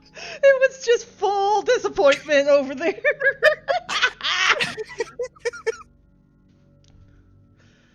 He's so done with us. I You're learned it from about as watching bad as you. Aaron. Like literally just about to take off her shoe towards you, Aster. Of like, you're just as bad as Aaron. Yes, I am, and I'm your nephew. Please open the cell. My hands are getting tired. I think you can put him down now. I don't. For my own mental health, I'd like to keep him up until I know he'll be safe. Because I kind of did have a violent heart-to-heart with this man about, my own issues, which I might need more medication, Auntie, heads up. That's why we've got Dr. Kingsborough. Yep. But she does step up to you guys, and because she is such a massive individual, both from mana point of view and from stature point of view, she just kind of reaches over you guys with the key in hand. Doesn't actually go towards the lock itself, which you now notice was never actually locked, but does like cut a little incision into the shield, and it pops. Thank you. And she does step back at that and just lets you step inside because the door was never actually locked. Does the Yeah. door that Arthur's leaning on open? No, it was the one that she unlocked in front of him. Okay. It would have been funny if it was just. Even Aster is going to step inside Mm-hmm. and just kind of set the man over here on the bed.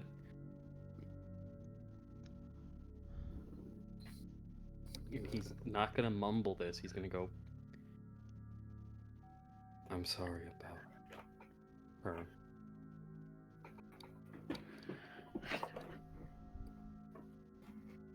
You both deserved a better ending.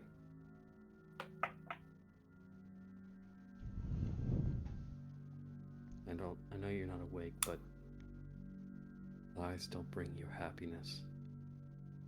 They only hurt more when they're revealed."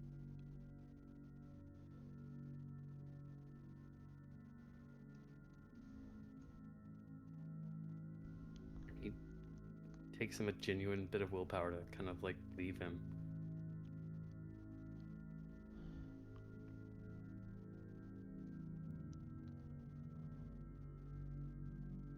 I'm gonna say this sappy shit once, and I want no sass and no comments on it.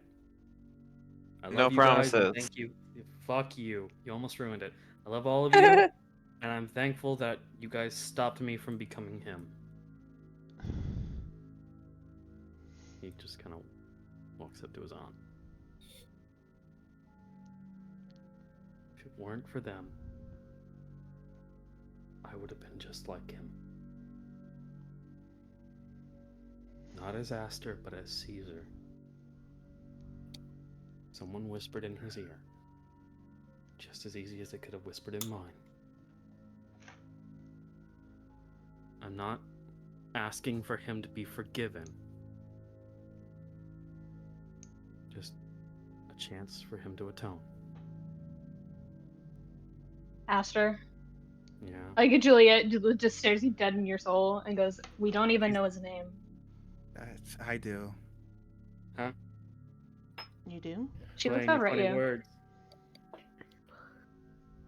His name is Seth. How the fuck do you get Xion from Seth? Sorry, that was rude. Says Don't Caesar ask from Aster. me. I mean, well, look. He used to be a high-ranking noble, and I knew him and his wife. So, what happened to Directly at them is the Juliet. question. Looking just directly into Juliet's eyes. You do now. And he immediately flinches out of instinct. Like, you were holding your shoe before. Hold on, actually. She just rubs at her temples and then like crosses them over her eyes and like rubs at them and goes, "Okay, all right, okay, all right, okay, yeah, all right." So I owe Cayde money. No, fuck. You do. Also, if you need, the four of us can be character witnesses to his attempted assassination. A detect thoughts, someone who actively detect his thoughts. We're good. And Helia is a very trusted person with Lance, so we'll be able to back up your claims. Hey, by the way, what's up with that Cayde guy?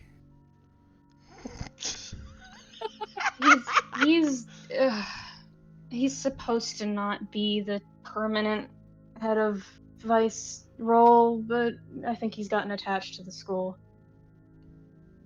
much to his chagrin. The school or the students? The school. That's what he claims, at least. He always seems to run away as fast as possible when I'm near him. You never see them in the same room. Arthur is just He's a busy man. Supermaning. He's a busy man. He's got other things to do on different worlds. Likely story, Clark Kent. Anyways, maybe we should all go get some rest because I will admit that spell took a bit out of me.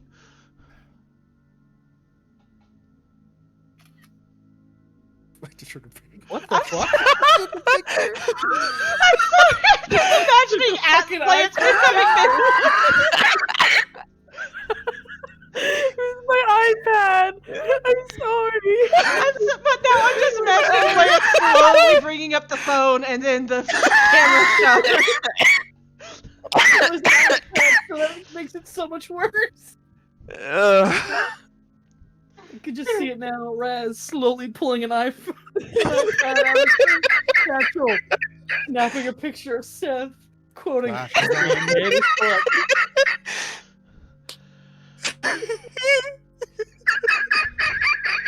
Oh my god. I will mention, we have been going for exactly 2 hours now. Yeah. Okay. So, Hold on. as you... Yeah? Helia and Lance haven't gotten to say much. We've kind of been talking a bunch. You guys got anything? Not that I can think of. Not for this scene, at least. I've mostly just been dying. Nia's been having fun listening to us lose our fucking minds. I have. Helia? Anything? Not really. I already said Helia doesn't know why she's here, so. Helia's just Fair like, enough, Helia regretting her friend choices. Helia looking at Tsubasa. He used to be one of the sane ones.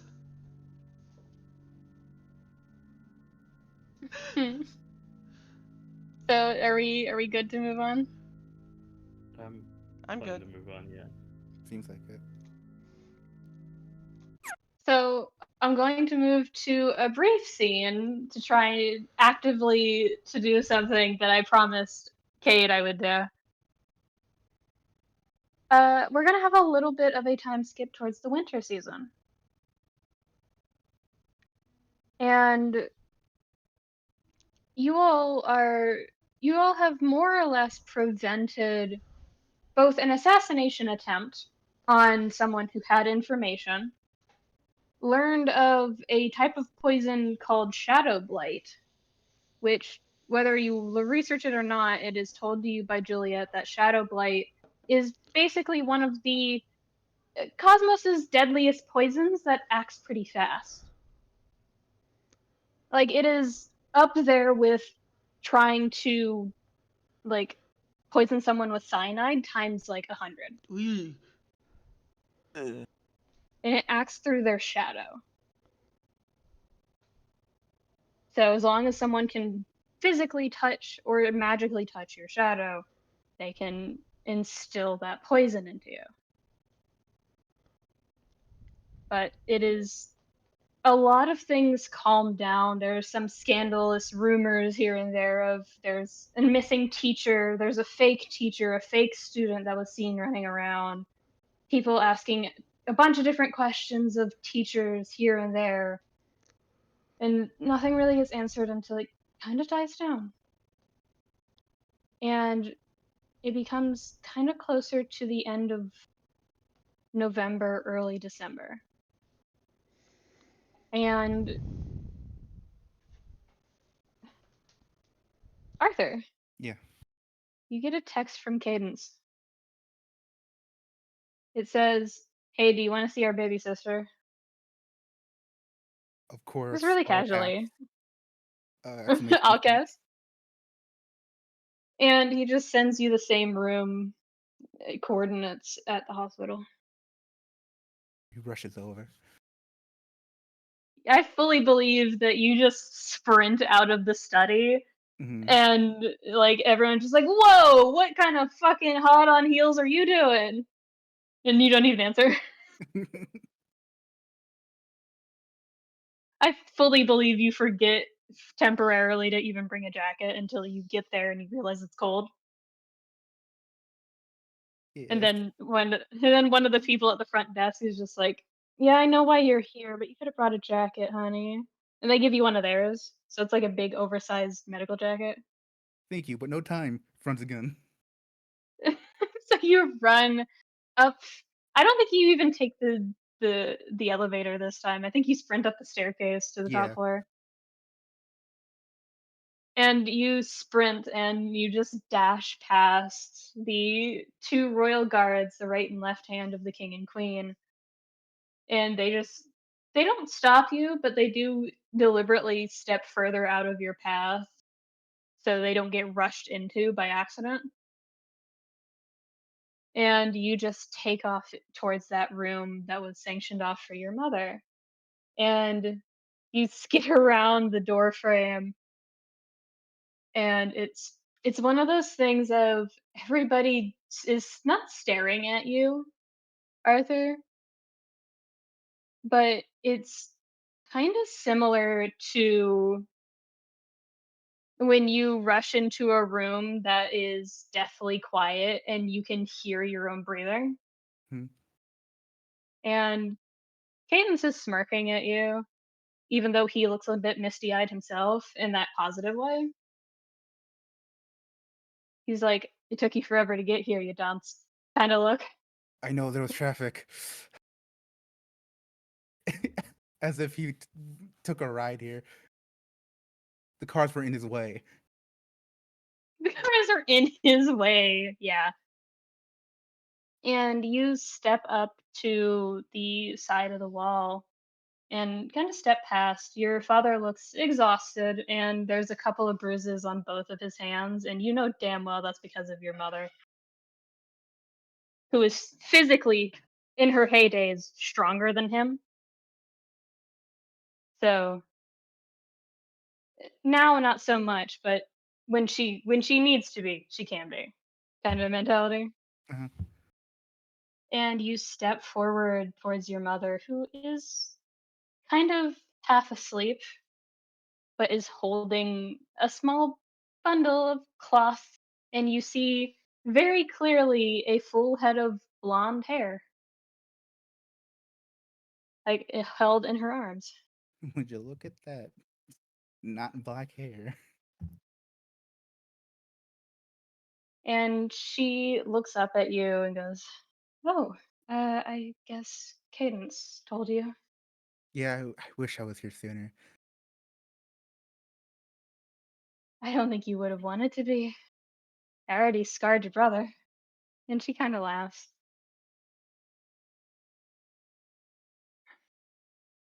"Would you like to hold her?" Of course. And she struggles to sit up a little bit, and she just gives you that look of, "Don't. I got it."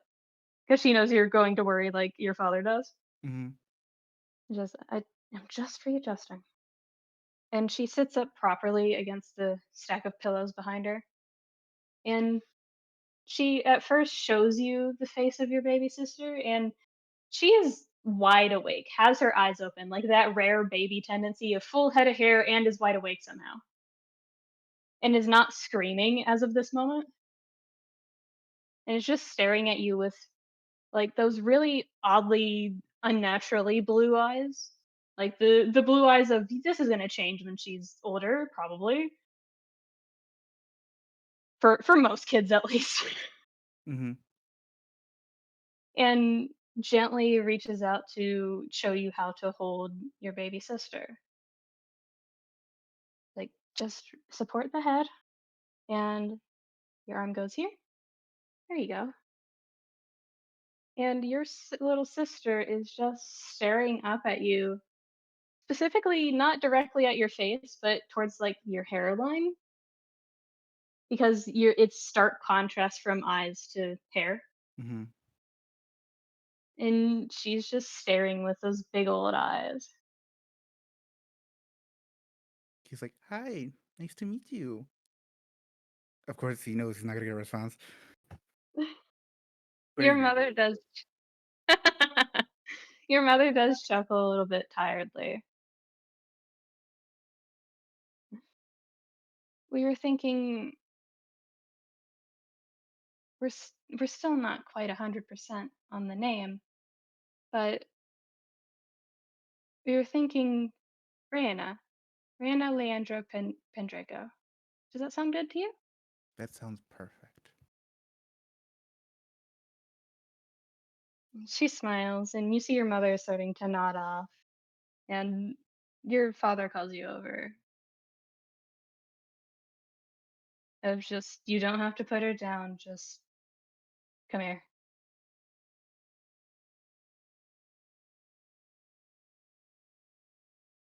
How you holding up?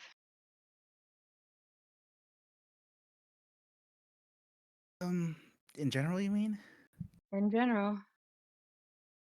There have been a few rough patches, but overall not too bad.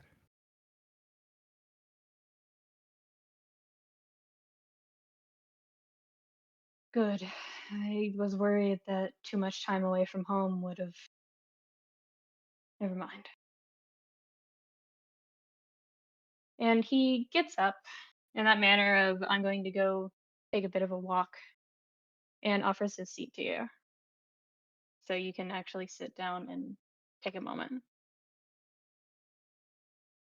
Cadence, watch your brother in case either of them needs something. I'm going to go for a walk.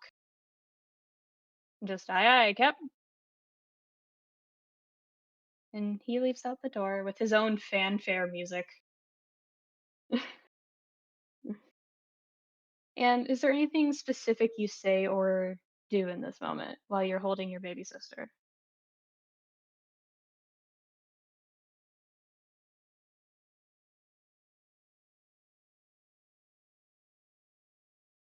No, I think he just revels in it. In the moment. Mm-hmm.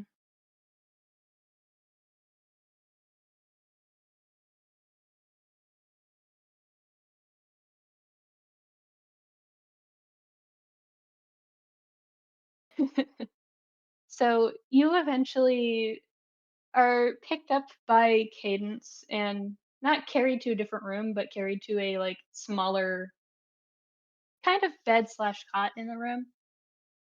And because he knows you're not going to let go of her until mom wakes up, essentially, or until dad comes back.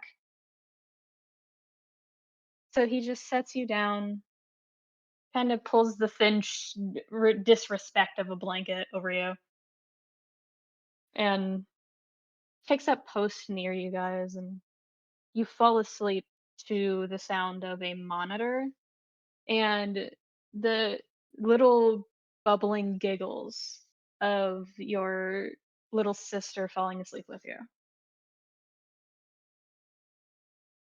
How are you feeling, Gabe? Great. Delightful. So, a little bit more of a time skip because that's a thing I promised Kate I would do is just let him see his little sister. It is closer to the end of the year, and you guys get a message from the headmistress and the vice headmaster. You specifically, Arthur, get a direct message from Cayde with basically your invitation to something called the Polar Express. He doesn't say much. He just says you're on there as an honorary guest more than you are a chaperone or a proper passenger. You should still get a ticket, and if you do, it's fine. If you don't, it's whatever. But he doesn't say much more than that. The rest of you get a note from your, special studies teacher, aka Juliet. And it's basically the same invitation of date, time, what to wear, pajamas, and to be decent about your pajamas because they know that you're adults. And she gives you a place to wait, and it is the middle of the fucking night, the time she gives you. It's like practically midnight is the time she gives you. Tsubasa barely So what are you guys awake. doing to prepare? He calls his dad, meets up with his dad, explains what's happening, and goes, "What does this mean?" And I imagine he's just thrown a onesie. Yeah. I also would like to add a small bit of cute, if possible, Mhm. of just the. He absolutely took a picture and had to go hunt down his auntie of just the group chat. His dad, his aunt, him, all in Dream Eater style onesies, and him and his dad are flexing while his auntie just looks mortified. Oh, Because they Yeah. are, in fact, in public. Yeah. For sure, for sure. Julia, just why did I let you guys talk me into this, first and foremost? Secondly, why are you like this?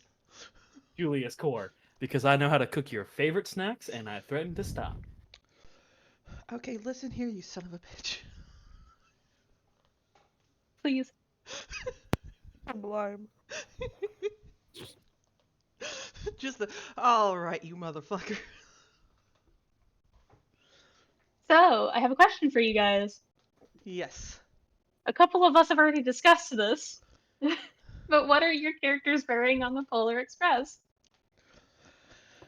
Well, Tsubasa has an oversized nightshirt and a pair of shorts. Because those are his pajamas. Specifically, it's a band shirt. What band? I don't know. I didn't plan that far. Tubgwin, Ace, onesie. Upper half, the Tubgwin. Lower half, just full on, like, it's full on the hot tub design. So just a little bit of water around the waist, and then just wood. This is This, the worst. I feel like a but band made needs into a onesie. Somebody asked Tsubasa, "Hey, you like that band that's on your shirt?" Tsubasa just shakes his head. Just, no, one of my cousins got it as a birthday present, and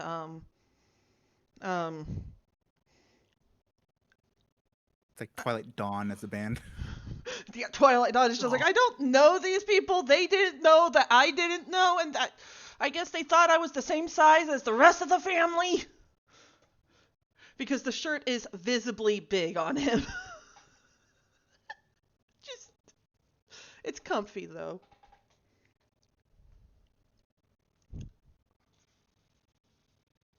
Fair enough. Oh, I have an image. Just let me get the cat out of the way. Ow! Remove the cat and cook, my friend. You cannot. You've been catlawed. You cannot. Legally, you cannot. I have to, or this damn cat would live on the desk. Love him so much. Love you so much, buddy. Love you, Janet. Oh, it's so cute. But don't do that. Fucking Rin with Ash every damn day. Real. Oh. At least it's not Momo. Whenever Momo starts getting there's oh. Oh, okay. All right. I have an image here. Whenever Momo gets, yeah. Momo, I've owned a lot of cats in my life. Yeah? I I've love never how owned this a is cat starting. like Momo. Oh, Momo was a unique case. oh my god. I was thinking like this, but with fuzzy pants. Yeah, I can see We all- Razz wearing that. Hell yeah. Yeah, All the onesies. I had a very like cursed option as well, but this was too cute.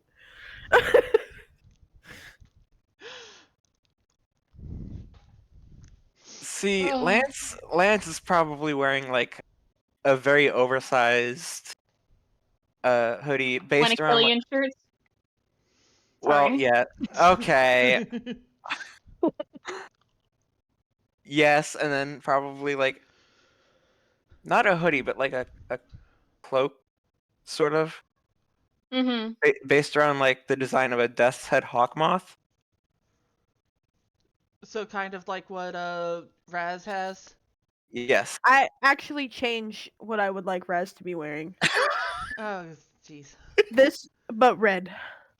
Of course, because Junebug. Exactly. You get it. You get What my is image. Junebug wearing? The exact same outfit. But Because smaller. Junebug is cosplaying as Junebug. Got it. Yeah. Inception. Yeah. Anyway. Inception. So we have onesies. We have a hoodie cloak thing. We've got a nightshirt, and then there's Helia wearing the most normal pajamas out of all of I us. know they're so freaking cute. Just Who needs normal? Limbs. Tsubasa comes up on the second most normal, but most only because he's not wearing actual pajamas. He's wearing a shirt.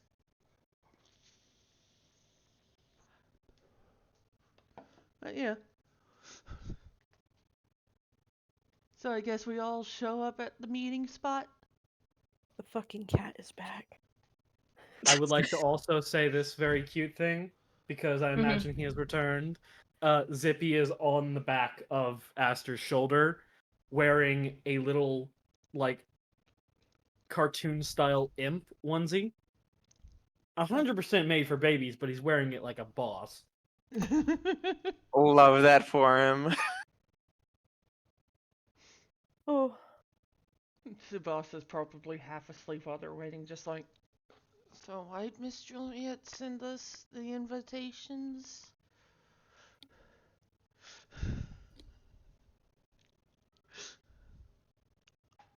No clue, but we're about to find out. Couldn't be worse than anything we normally do. Don't curse us like that, Aster. I'm not. My dad was pretty excited about it, so. And you know he doesn't get excited for anything but my mom, Dream Eaters, or... There's one more thing my dad gets excited for, now I'm scared. Reliving his childhood dreams. I think we're about to experience something very silly. I'll take film. And you all hear in the distance, like I'm talking on the horizon type of in the distance. You hear a train whistle as you are standing outside in the cold. You hear a train whistle. What do? You also see a couple of other kids that are also as confused as Tsubasa is because they don't know what's going on. They're mostly first and second years. Tsubasa's looking for the train tracks, just like, wait, when's there... What? You actually look down, all of you, after Tsubasa finally just stares downward. There are train tracks hovering midair by like a couple of inches. Aster mom arms who he can and just takes a step back. Tsubasa's probably one of those people just like, I think for Arthur, he's like, it's Christmas magic.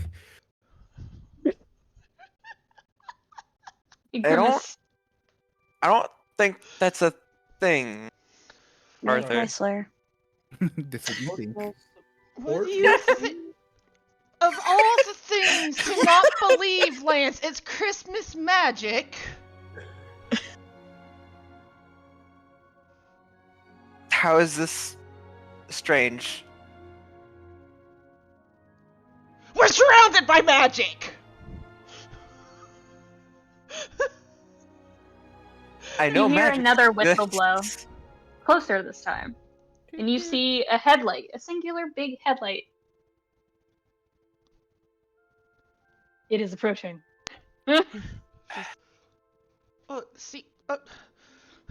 These train tracks weren't here, like, 5 minutes ago. There's now a train driving on floating train tracks towards us. Arthur's like, hey, it's okay. It's Christmas magic. No, that's what I'm saying to Lance. Christmas magic isn't real. Lance, we summon magical swords in the shape of keys. I have forged 2 of them. Your boyfriend has one. You have one. And we go to an academy of world-hopping students. Look like somebody's on the That's- naughty list. That's this. I am anything but on that naughty list. You better Not you, believe in the power of Lance. Chris. Oh, Lance is the one who doesn't believe. I hope Santa gives you a gift so you've never stopped believing. What? I That, only hope pleasant things for you. I'm not sure how to feel about this. Just accept it, Lance. Feel good. Tsubasa checks on the train. It's very much closer. It feels like it's gonna speed past here. Because it's really, you're realizing that it's quite massive, actually. And how it's getting on world without, having to stop anywhere seems, a little odd. But it is magic after all. Christmas magic. Is this... Tsubasa's just like, is it going to stop? Or slow down? Or...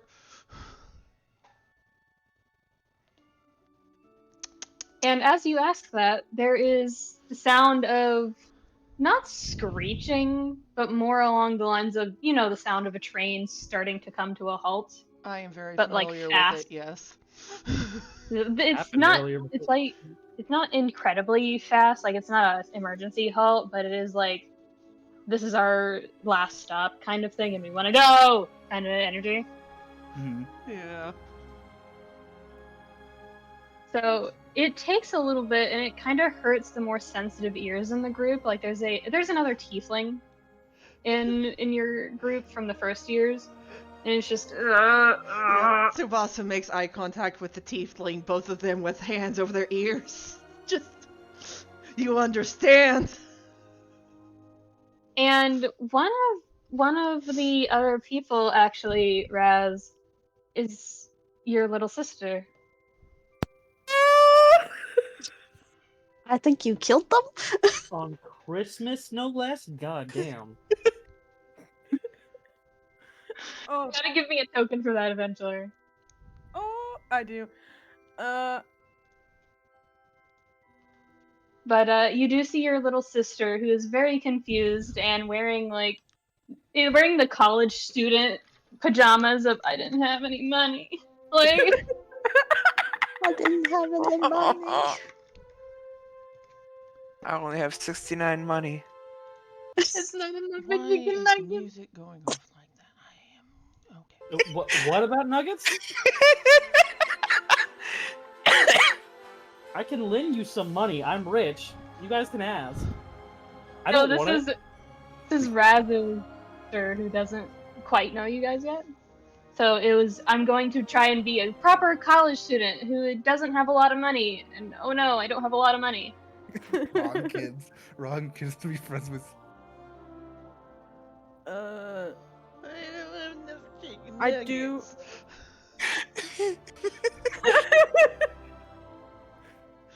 Anyways. I do imagine that that Razz would just yell, say. Tsubasa, who stroke? probably What are was you not doing? expecting it, just all of a sudden, ah! Can we stop with the loud noises? Nah, I gotta match the train's energy. No, you don't, Razz. Please don't. Yeah. No, Yes. no. No. You don't gotta match it. You gotta outpace it. No! Yes, you Man. get it. I hate get it, both Lance. of you right now. So this is Azazel, right? Yes. Azazel kind of walks over to you in that manner of, why did we get a message from the headmistress that we needed to be out here in pajamas? I don't know, but you looked confused, so I figured I'd get your attention. These are my friends and whatnot. Wait, which of us is a whatnot? You. You.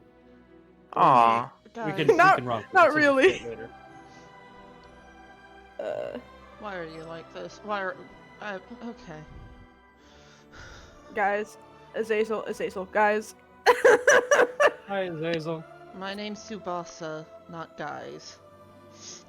Like, he says, my name is Tsubasa to Azazel, and then the not guys as he just slow turns to Razz. Good to see you haven't changed. And she's kind of sleepily smiles. Sleepy. Like, it's the type of sleepy of, I just woke up. I'm sleepy. Like, Yes. Sleepy. like the sleepiest cat. I take nap here. It's like the sleeping kittens. Oh.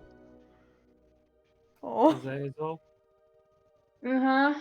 you been getting enough sleep? He gives a thumbs up. Aster, You bullshitting me? I will remind you, we're all out here just a little bit before midnight. I think we're all tired. I have 4 constant roommates in my solo bed. One of them got dressed in a onesie and is on my back right now. Most That's a people are you tired. decision, Aster. It Yeah. is. Oh, okay. First off, don't think I don't know about the secret feedings, Helia. Missy is not that well fed. I feed them a normal farmer's amount. I know about the treats, everybody. I know. I feel it. Magically. Don't think you're innocent. Tsubasa's just looking up at us, just like, but I don't. Sounds can like have a at you all. issue, Aster. It is my issue, and you're the one causing it. They deserve treats every now and then. You hear the whistle extremely fucking loud of pulling in to stop. Instinctively covering Tsubasa's ears because tiefling. Just Tsubasa, very much grateful, just leaning into the covered ears. Yes, please, thank That's- you. Super cute though. Azazel is currently taken aback, like in that full kind of gasp of like, "There's a baby," of Junebug. There is a baby. Wouldn't Junebug be considerably bigger at this age? Yeah, Still a baby. Still a baby. I digress. but the train that looks kind of perpetually snow dusted pulls into stop with a kind of screeching halt. And the doors, like, it gives the loud hiss of stopping. And at first, nothing happens, and everyone's kind of confused, but the chaperones look like they've done this before. And there's one that steps over to your group, a lady with kind of pale skin, long brown hair, kind of hazel hair, with I'd say blue eyes, but in that sense of they're so dark they could be black. Okay. And she kind of steps over and gently pulls one of the other kids that is too close to the tracks away, of like, please, on God, not right now. Like, We're not meeting Mickey today. and after a moment, there's just silence that settles across the, like, in front with the currently 4 small groups of individuals. And you do, as you look past the main door that's situated in front of you, you do see people inside. Young kids mostly. And Tsubasa, Yeah? with your passive perception of fucking 23, I think. 24. Still 24. Close. Still fucking close. You swear you see a familiar head of black and red hair.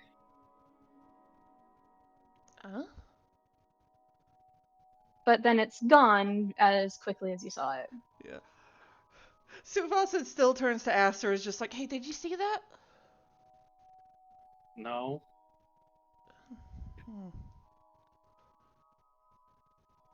I got distracted by the train. Fair. And the door kind of hisses open, and this kind of not well built, but like built for train conductivity, you know, like lifting heavy materials, lifting the seats, lifting trays and stuff like that. That kind of well built. Of yeah, I have muscle on me, but yeah, kinda. Of not like the type of person you'd see at a weightlifting competition or anything like that, but definitely someone who's been through hard labor. But is definitely in the older years, probably not the first conductor of this train, but definitely is the one currently in charge. Has short, shaggy brown hair, kind of underneath a conductor's hat. Has a long kind of trench coat to keep away the cold, even though there's a pin on it specifically saying it'll get hotter. As if to remind himself. And just has the normal uniform of a proper train conductor underneath. Emmett, I need you to shut up. No. Be gone. Anyway. Just be glad you don't have Ingo visiting as well. I don't say that. Don't say that, you'll summon all of them. I know. Battle! I'm aware. But you do hear the voice like clear his throat and go, all right, kids, step on up. I don't got all day and this is the last stop. And he takes out a hole puncher and a bunch of like almost card tickets, like golden tickets. And you're not the first ones in line by far, but you are kind of towards the middle. Is there anything you guys say to each other as this is happening? Going to lean over to Arthur. $10. Something goes wrong and we got to help fix it. I think Arthur's just been he's just been basking in this train. Its majesty. Tsubasa just gives Aster a light smack on the shoulder of don't curse us like that. I'm not cursing us. If you bet on it. Also, Arthur, do you got train-tisms? That sounded wrong. I'm sorry, man. Wait, train what? Nothing. Tisms. Tisms. Like chrisms. This is a bit of Yuffie slipping out. I have a cousin who's literally like severely autistic, and it's just like he knows 3 things: country stars, trains, and I never ask what the third one is because I don't get to see him unless it's holidays. And all we know is to get him country things and train things, and he is the happiest he's ever been. I've learned more steam train things than anything else from him. Thank you for sharing. Anyways. I like trains. But what are you guys doing? Aside from basking in the glory of the Polar Express. Well, I mean, Tsubasa's telling Aster not to curse them because if you bet on it, something is going to happen. I bet. No. Lance, if you actually bet something, something will happen. You hush. I bet. No. We'll all have a fun time. Oh, well, okay. All right. Aww. How sweet. How are you gonna ruin it? Aster! I'll bet against that. No, Yes! that's me. No. You know what? Azazel looks at you with like those like starry eyes of, do you think we're gonna be able to meet Santa? Oh my god. Oh no. Instantly, you have to feel like a dick. Everything's gonna be great. Gonna see Santa. Tsubasa just pats Razz on the shoulders, just like there. I know how it is. And this is out loud. Aster goes, I wonder if the thing with Uncle Axel is true about Santa. What? Huh? Who? There's a rumor that my auntie has that apparently Uncle Aaron pushed Uncle XL at Santa's workshop, and he got mistaken for an elf because he was so tiny. It wasn't until he sprouted horns they were like, "Oh, you're not an elf," like that sort of thing. No. I mean, he worked pretty intensely. If the rumor is true, I'll have to ask. He was just working a 9 to 5 for a while. I mean, he is an active knight, so it might have been just the concentrated training, you know? So you guys, as you're talking, Azazel steps ahead of you guys and gets handed a golden ticket after it's been punched as she walks up. And she stares at it for a little bit and goes, huh, weird. And she turns to face you, Razz, and goes, come on, get your ticket, come on. And steps onto the train and heads inside. Naturally, And that is the next step. you step up. Yeah. Once you've gotten close to this guy, he's pretty tall, but not in the sense of like he's overly tall or overly muscular. He's just an average dude on a train who happens to be the conductor after the first one kind of passed away. That kind of mentality. Yeah. He's like 5'9", 5'10", so a couple of you are taller than him, including Raz. Hi. And he looks up at you, Raz, with that expression of, this might as well happen. He goes, Hey. aren't you a little old to be an honorary guest? And just I- while he's punching the ticket anyway. Apparently not. Apparently not. And he hands you yours after like literally less than 10 seconds of quick punching. And there's a full word on it. What is it? It spells live.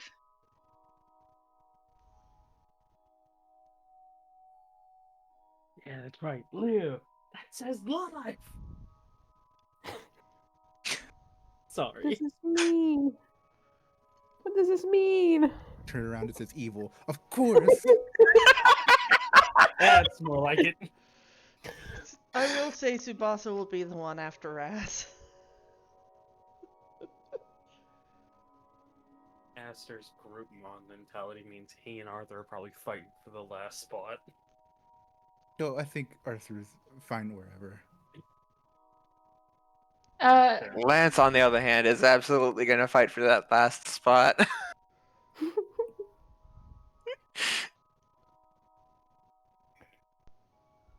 So, Tsubasa, Yeah. you get a ticket very easily. There's no question about it, even though you're around the same height as Raz. You get a ticket that's punched with the word must. Odd.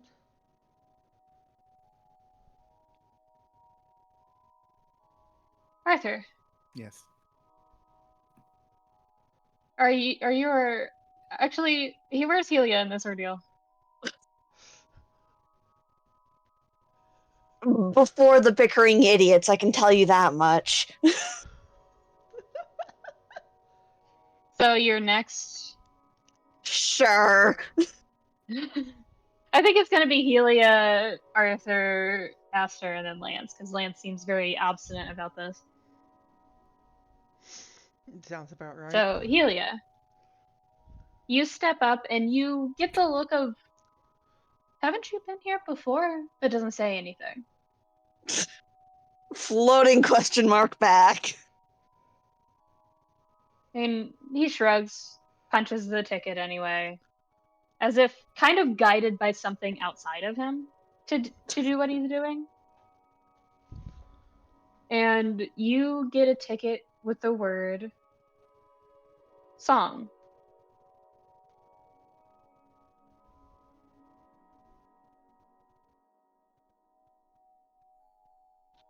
You got that written down? Like SONG? Yes. Okay. Just wanted to make sure I had it right. Yeah.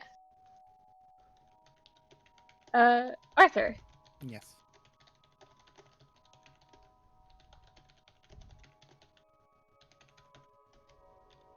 You get a ticket with the word undo.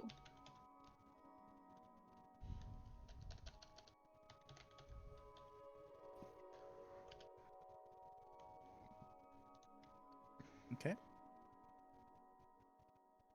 Aster. Yes.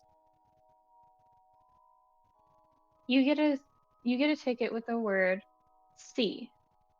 SEA. All right. He Lance. will stop and he goes, "Hold on." Does in motions to Zippy. Does he need a ticket? The conductor leans in, squints. Is that a heartless? Did you do? He's my familiar. Noted. No, he doesn't. Oh, and he walks on. Like, not even. You notice specifically that this conductor has not been taken aback by anything he's seen. And Lance, Yep. what do you do as you step up to the train conductor, who is currently about to start punching your ticket?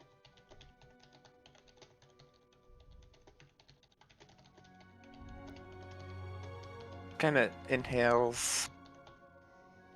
Like, so, Christmas magic? Naturally. What about it? There's no way. How else do you think Santa gets around the entire cosmos in a single night? Well, I would say he doesn't. Oh my God, Santa is multiversal.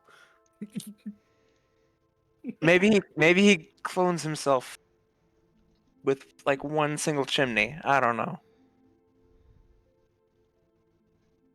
You want on or not? Sure. You get a ticket with a bit of laughter behind the voice that just says dream. And you all step on side with the chaperone behind you, kind of ushering the others behind you as you step inside. And you're led to a car with a bunch of beds rather than like, not in the sense that there's no place to sit. There is a comfortable seating arrangement, but there's mostly beds to let you guys sleep easy and just play around.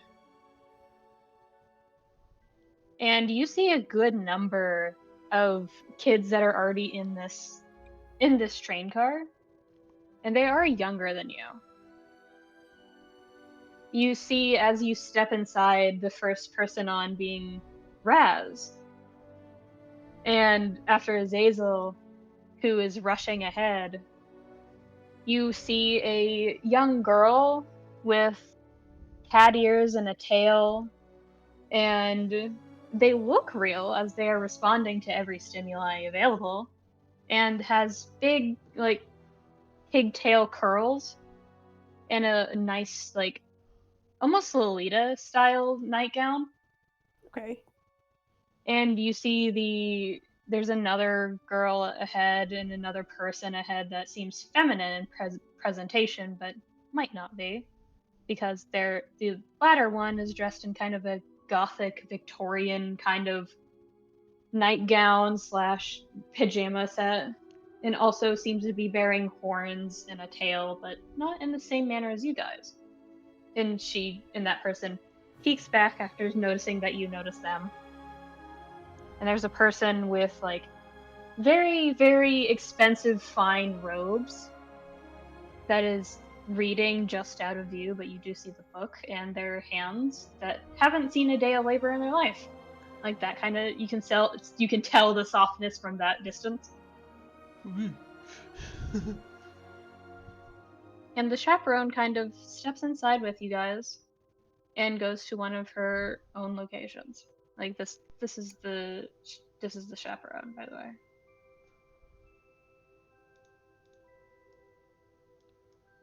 But you all see, that's all you see currently, I'd say.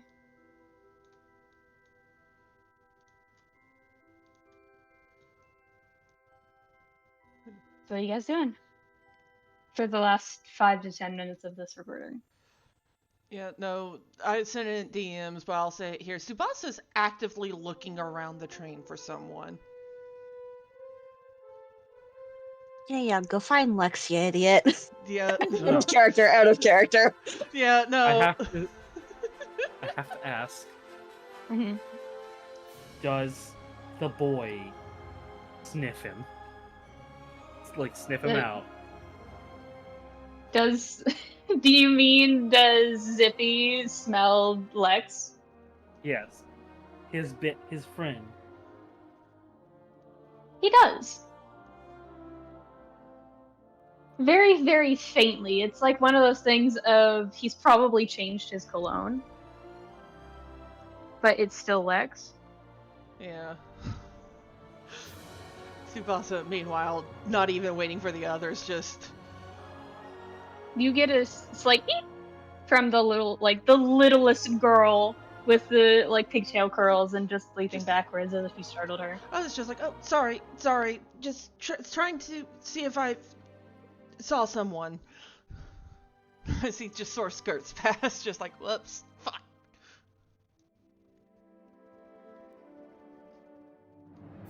And as you round that second to last bend, looking inside, you just stepping out from the area, just rubbing at his temple at that manner of course, naturally. You see Lex with his hair completely down for once. Like, it reaches this, middle, to upper to middle of his back, and he has a hairpin, a couple of hairpins tucked away on his sleeve of his rather expensive-looking pajamas, specifically his shirt and it's all tucked in proper, and he looks sophisticated, if a little haggard, because his eye bags are still there. And he just looks up and goes, "Oh, hey, I thought I saw you." Tsubasa just grins and just like, I thought I saw you too. And he stumbles over his words for a moment before he just finally goes, fuck it, and goes to hug Lex. And you notice that you have to reach down a little farther than you did before, as you have gained an inch or two. And he has stayed the exact same height. Tsubasa's not going to mention it. Just, Lex is. He's literally going to grumble and go, "Did you fucking get... really? Really?" I can't... Yes, totally. Just, before he does sort of look up back to the others, it's just like, guys, Lex is over here.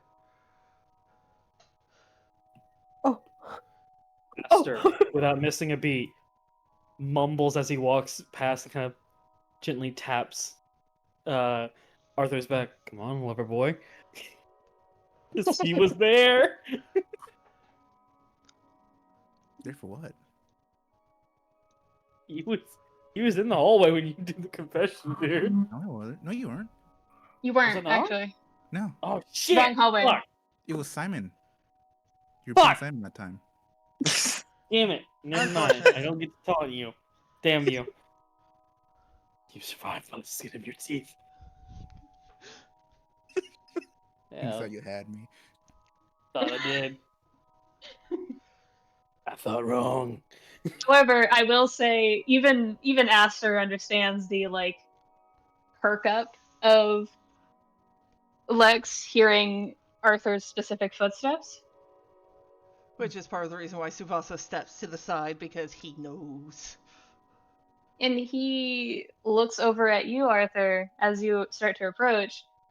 And Aster, as you're walking behind him and look at Lex, you recognize that look. Someone had a realization over the past 2.5 years.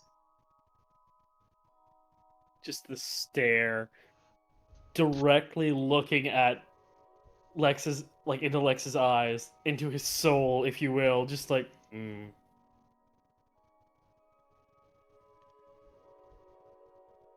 is gonna be a good ride.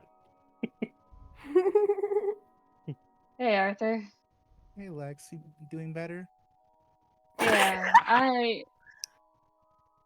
Yeah, I am. I'll just go ahead and he just scoots over and then pushes Arthur closer to Lex. Totally. I think there's a full stumble for a second. Tsubasa with the insight passive of 21. And Lex kind of reaches out to steady you, putting a hand on the side of your arm, and goes, I think they're being a little facetious. I'm gonna go talk to the people that are here. Anyone want to join me? I feel As like in, Aster, like, clearly, like, give them space. Tsubasa latching onto the opportunity of, I feel like I should probably apologize to the girl I scared a bit more properly. Thumbs up. Just scoots around. Is the door open, or? It's cracked open, and you can see her one singular eye is peeking through, just watching you guys. Tsubasa smiles and waves at her. It's just like, hey, I'm really sorry if I startled you earlier. That's okay. You're the chaperones, right? Oh God, are we? No. Are we? I think Miss Juliet would have mentioned that. We're old enough to be. Don't remind me. I'm a great chaperone. No, you're not. Oh, we're fucked. We're honorary guests. The chaperone was the other older lady. Oh, right. Cool. They don't have to know that. Razz. No. You see a cat ear twitch, acknowledging all of your words. Damn it. The cover's been blown. You never had any cover to begin with. You see the Absolute door loser. slowly start. You see the door slowly shut. Not locked, just shut.